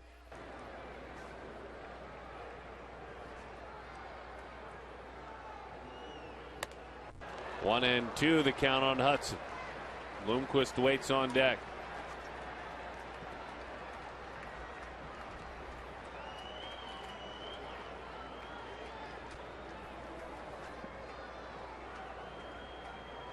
Mattingly maybe thinking, I can get Hudson out of the game. That's one of the reasons he might have made that move. 1-2 the count.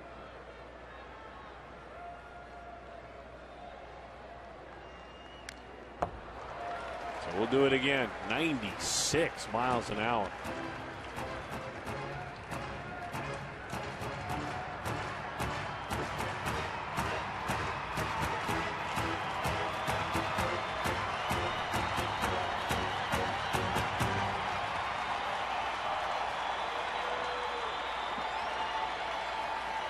Good crowd today, by the way. Again, it's been a good weekend.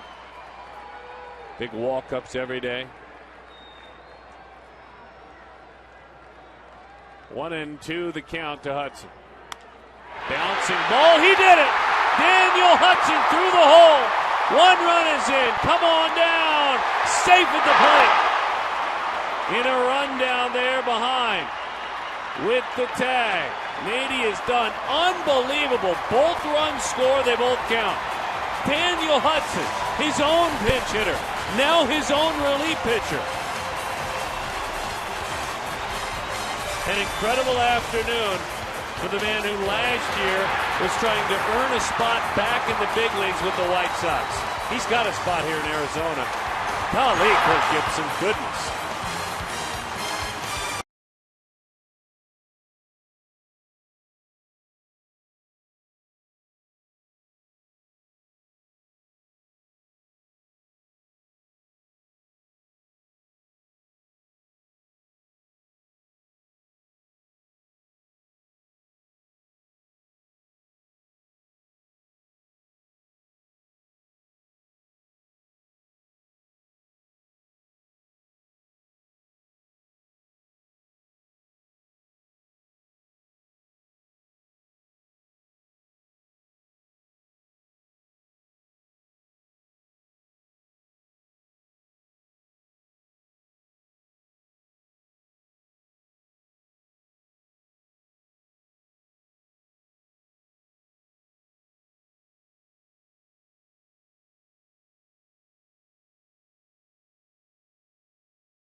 Rutgers hitting? First of all, here's what the pitcher did. They weren't planning on getting a curveball. About the only thing that Hudson was going to hit. Look at this. That is frustrating. Well, Daniel Hudson, the cover boy of this Sunday afternoon, a home run, a 2-run single, and you're working into the 8th inning, twirling a gem. Here is Rafael Furcal. He will pinch hit. Injuries have limited him to just 27 games this year. And in those 27 games, he has really had a poor year.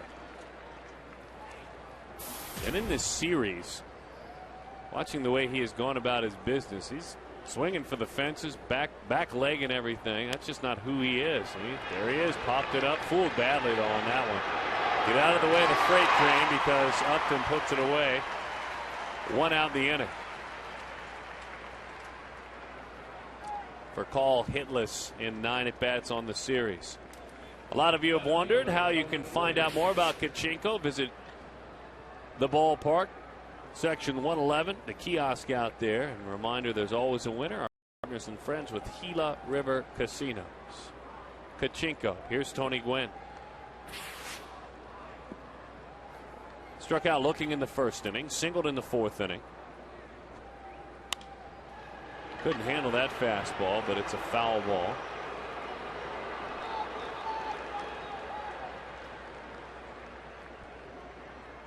About 27,000 here again today.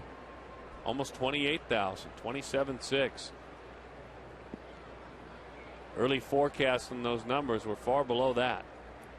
So you folks that are here, you really want to be here. A lot of walk-ups. And we love people that really want to be here. We look forward to finding out how many of you will be here over this long series against the Milwaukee Brewers. Great ball club coming to town in Milwaukee. It's going to be a heck of a series. A 4-gamer. And then the Rockies come to town next weekend.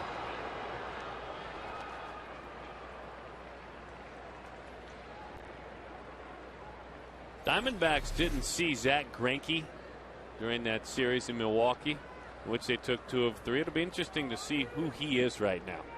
You'll see him in Game 4 against Ian Kennedy. Or just fastball after fastball after fastball. Well, now that you've got that 3-run lead, you can just play no-nonsense baseball. Let's go. Here it is. And I think that fastball in just might talk Daniel Hudson into throwing that changeup now. Let's see if he does. He did, but he missed with it. The Dodgers scored their lone run on a wild pitch. It was last inning. Kemp had singled. Miles flied out. Loney singled, and then on a wild pitch, that run scored. When it looked like Hudson might work out of the inning, leave those runners on 1st and 3rd.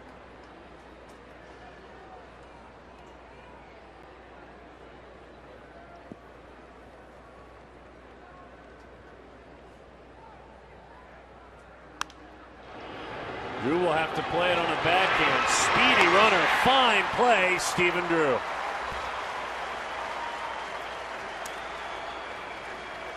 Stephen Drew, just a gorgeous play. He has a long throw with a guy that can fly, and Tony Gwynn Jr. gets rid of it quickly, and a strike over to X-Nady. The X-Man, we like to call him. And how about Daniel Hudson? After getting his big 2-run base hit, come out and retire the first 2 batters here in the 8th inning. Just have a quick, clean shutdown inning. In the heart of the order, save them for the 9th inning.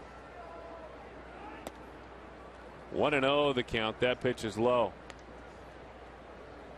And when Kirk Gibson made that decision, even if Hudson would have grounded out to end the inning, this is what he expected. This is why I left you in the game. I supported you. I didn't hit for you. As that one is over the outside corner. Unorthodox moves, Gibson still has his reasons. And one of them that is obvious is he's empowering his pitcher there. I kind of like a manager that doesn't go just by the book. Bouncing ball. Look at this. Daniel Hudson, take a bow, son. You have been some kind of impressive. On the mound, with that bat in your hand. The crowd thanking him for his efforts today. I would imagine he may be done. Hudson was fabulous this afternoon.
New Rapid Rewards, unlimited reward seats with no blackout dates. Sonic, America's drive-in. It's new, it's better, it's the new Sonic Good. The new Quest 5-year price lock promise. Visit quest.com/promise for details.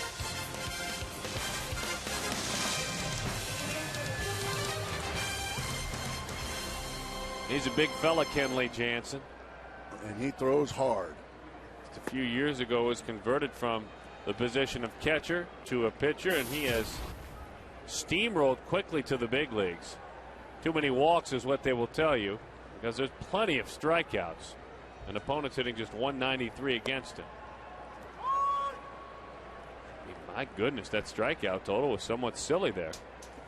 That's like Rob Dibble numbers. 1-1 the count. In on the hands of Willie Bloomquist. 30 2/3 innings, 48 strikeouts. Yeah. In his career, including 25 appearances last year, Jansen has 14 strikeouts per 9 innings. Oh, goodness.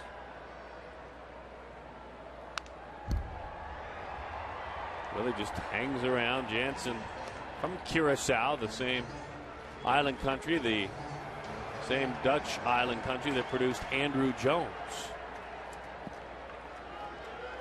And Jair Jurgens. That was a good one. Inside, 95 miles an hour. Now, he's listed at 6'5", 257, and I think that's a bit inaccurate. As I glance down there, he looks about 7'1", 330. I think he's a biscuit away from about 340, isn't he? Willie's hanging around. Boy. They're not really swinging it with bad intentions. He's in survival mode right now. Pitchers hate this, though. Especially pitchers that are used to striking everybody out. Exactly. May talk him into throwing something else, and that may just help Bloomquist. Let's watch. It's like heat again. And another foul ball again.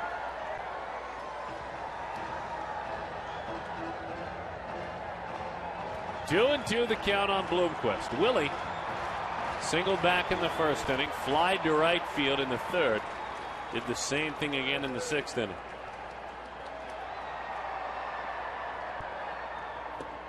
Oh, he did throw him something else the second time. That was a breaking ball, and it was nasty. That was just mean, rotten, and nasty. Next Sunday, the first 5,000 kids to the D-backs versus Rockies game will take home the back-to-school lunch cooler, courtesy of Smile Generation. Check out all the upcoming giveaways and promotions at dbacks.com/homestand. There it is, right there. Very nice, isn't it? You know, like, keep your lunch inside of there. Very good stuff. I like it. That pitch is high. You'll have to get a few of these, Gracie. For the kids. They'll love it. Yep, I'm keeping this one. 1-1 the count. Gas.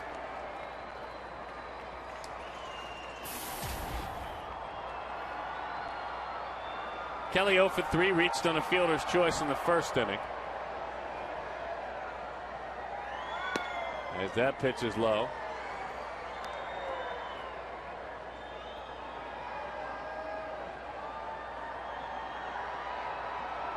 I think Hudson's going back out. I think they're absolutely going to run him back out there for the 9th inning. Why not? 103 pitches.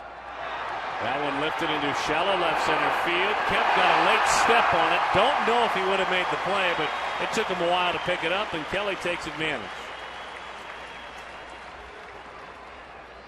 Kelly got one right off the bat handle a little bit, but he's such a strong young man.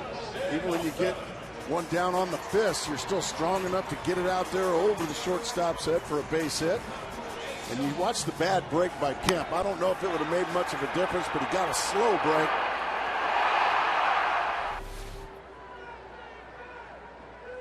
And Justin Upton going to get a chance with a runner on base. Might be a good time to send the runner right here. Kelly Johnson has good speed.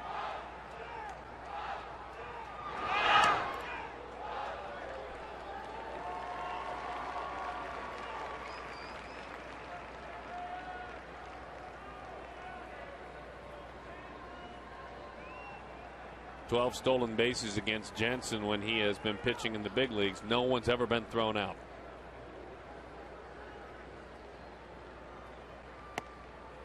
So the odds are in your favor.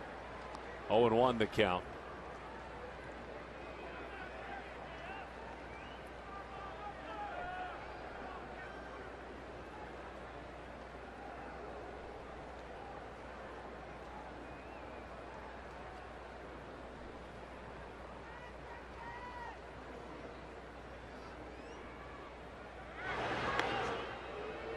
By the way, the Diamondbacks and their fans received great news today. The Arizona Fall League will roll out here in October, and there will be a Fall League representative at Salt River Fields.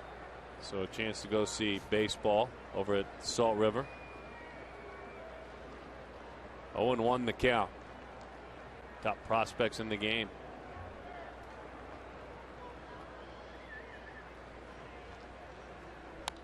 Oh, boy. He got a breaking ball to hit. And he let Jensen get away with that one. Those are the ones that just hang right there for you to hit. Oh, dear. You take the swing you want to take, and you do nothing with it. And that usually leads to bad news.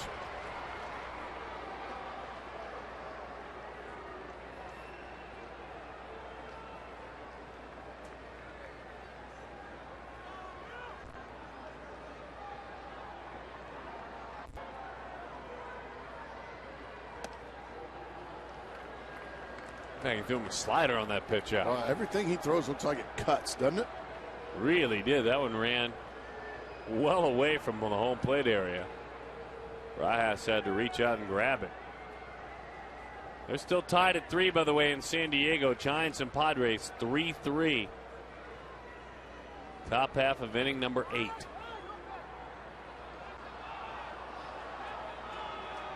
Late call of time. Was that Upton or was that Barajas? He would have pointed at Barajas. I'm not sure. I think it was Upton. Let's see. Yeah, it was Upton that called time. Pitchers don't like that, do they? No, they don't. So you're going to throw at him? You really can't. with a 4-1 score. If you don't like it, you can file it away for that upset. You see him about 32 more times the rest of the year.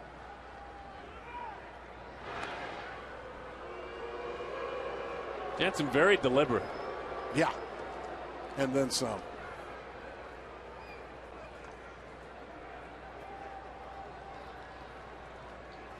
A little bit of movement in that bullpen now. The phone rings down in the Diamondback bullpen. We'll keep an eye as the 1-2 pitch comes home. That pitch is low, 2-2 the count. David Hernandez is not in any sort of a rush. Looks like Yancey Brazelbaum going to grab a ball.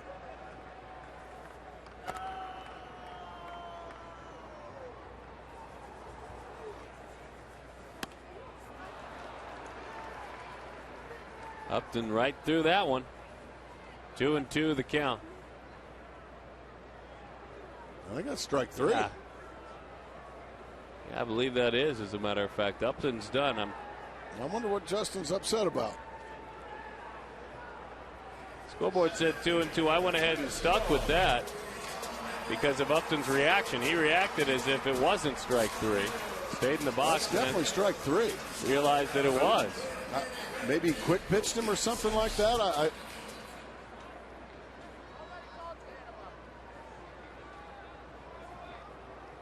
Maybe he thought he called time and he didn't give it to him. That's what happened, I would imagine. Upton called for timeout and Manny Gonzalez didn't give it to him. And you can call timeout, but the umpire does not have to give it to you. If he doesn't give it to you, you got to stay in there and hit. Breaking ball, it's a strike, 0-1 the count. Been a frustrating series for Upton.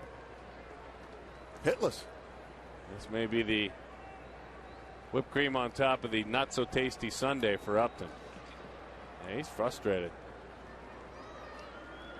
Starting to beat up some coolers in there. Love that. Got some Matt Williams in it. Matty, ever take a cooler down? He wanted to take on the entire Washington Nationals a few weeks ago, Matt Williams did. When I said on the air, I said, when Matt Williams looks at you like that, go home. He'd have welcomed anyone to come across. Man. Saw him the next day. He's like, Gracie, that was a good adrenaline rush. Hadn't had that in a while. 1-1 the count. Runner goes, fouled back to the screen. This half inning, just a glacier moving through the water. Golly.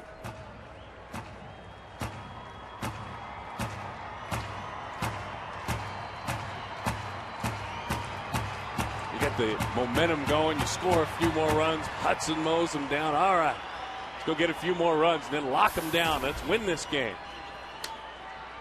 Meanwhile, Kenley Jansen's out there pulling the reins. 1-2 the count.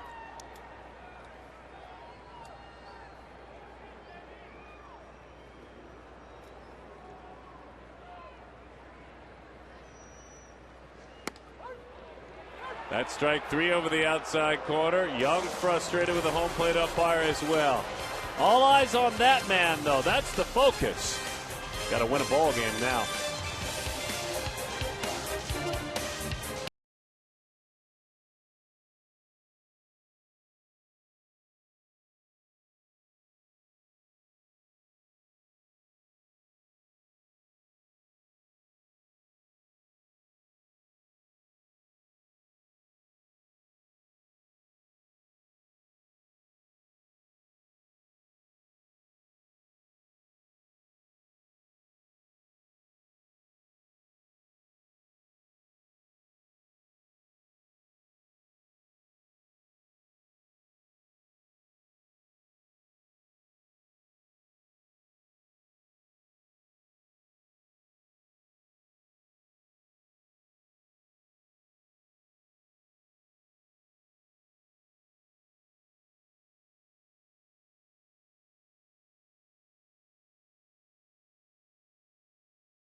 That is handed to Daniel Hudson.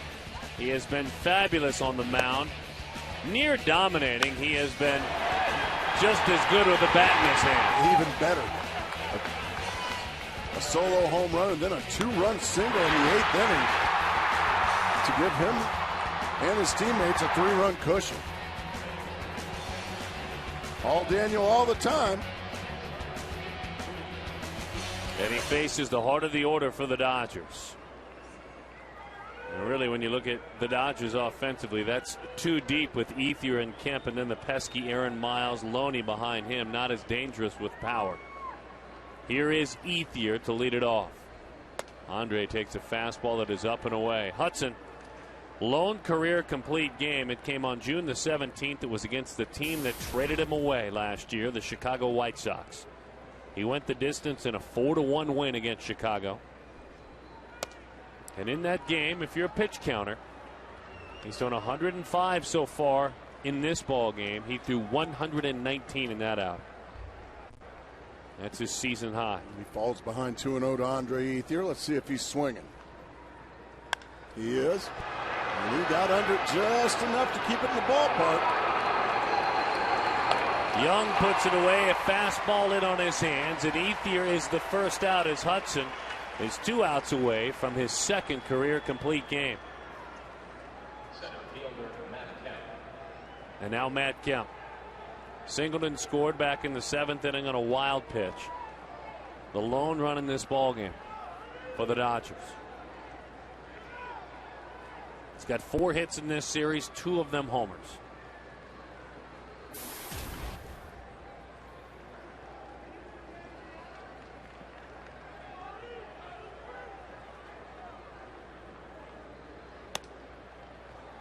One and 0 the count.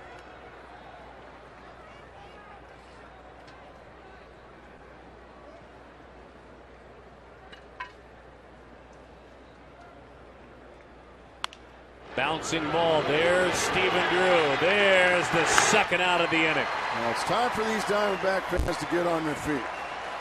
It's time for them to get on their feet, make some noise, and show some appreciation for the effort that number 41 has given you here this afternoon. Come on, folks. Come on, folks. Hudson will tell you he owes his teammates this effort because twice this year he has given up 6 in a ball game as a starter.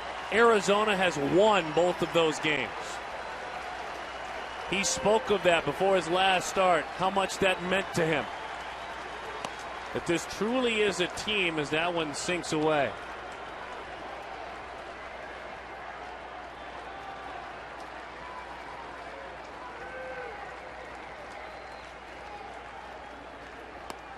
Inside corner, there's a strike. In San Diego, they are still tied at 3 in the bottom of the 8th inning, Giants and Padres. Trying to make it another moving day. Out front of a changeup. A ball and 2 strikes.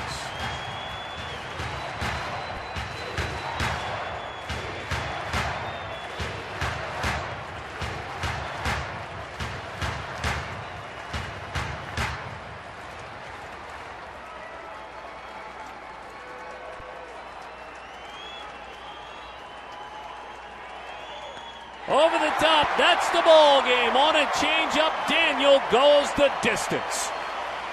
And the Diamondbacks win this series over the Los Angeles Dodgers. And Hudson joins his teammate Ian Kennedy. Both now are Diamondback 10-game winners.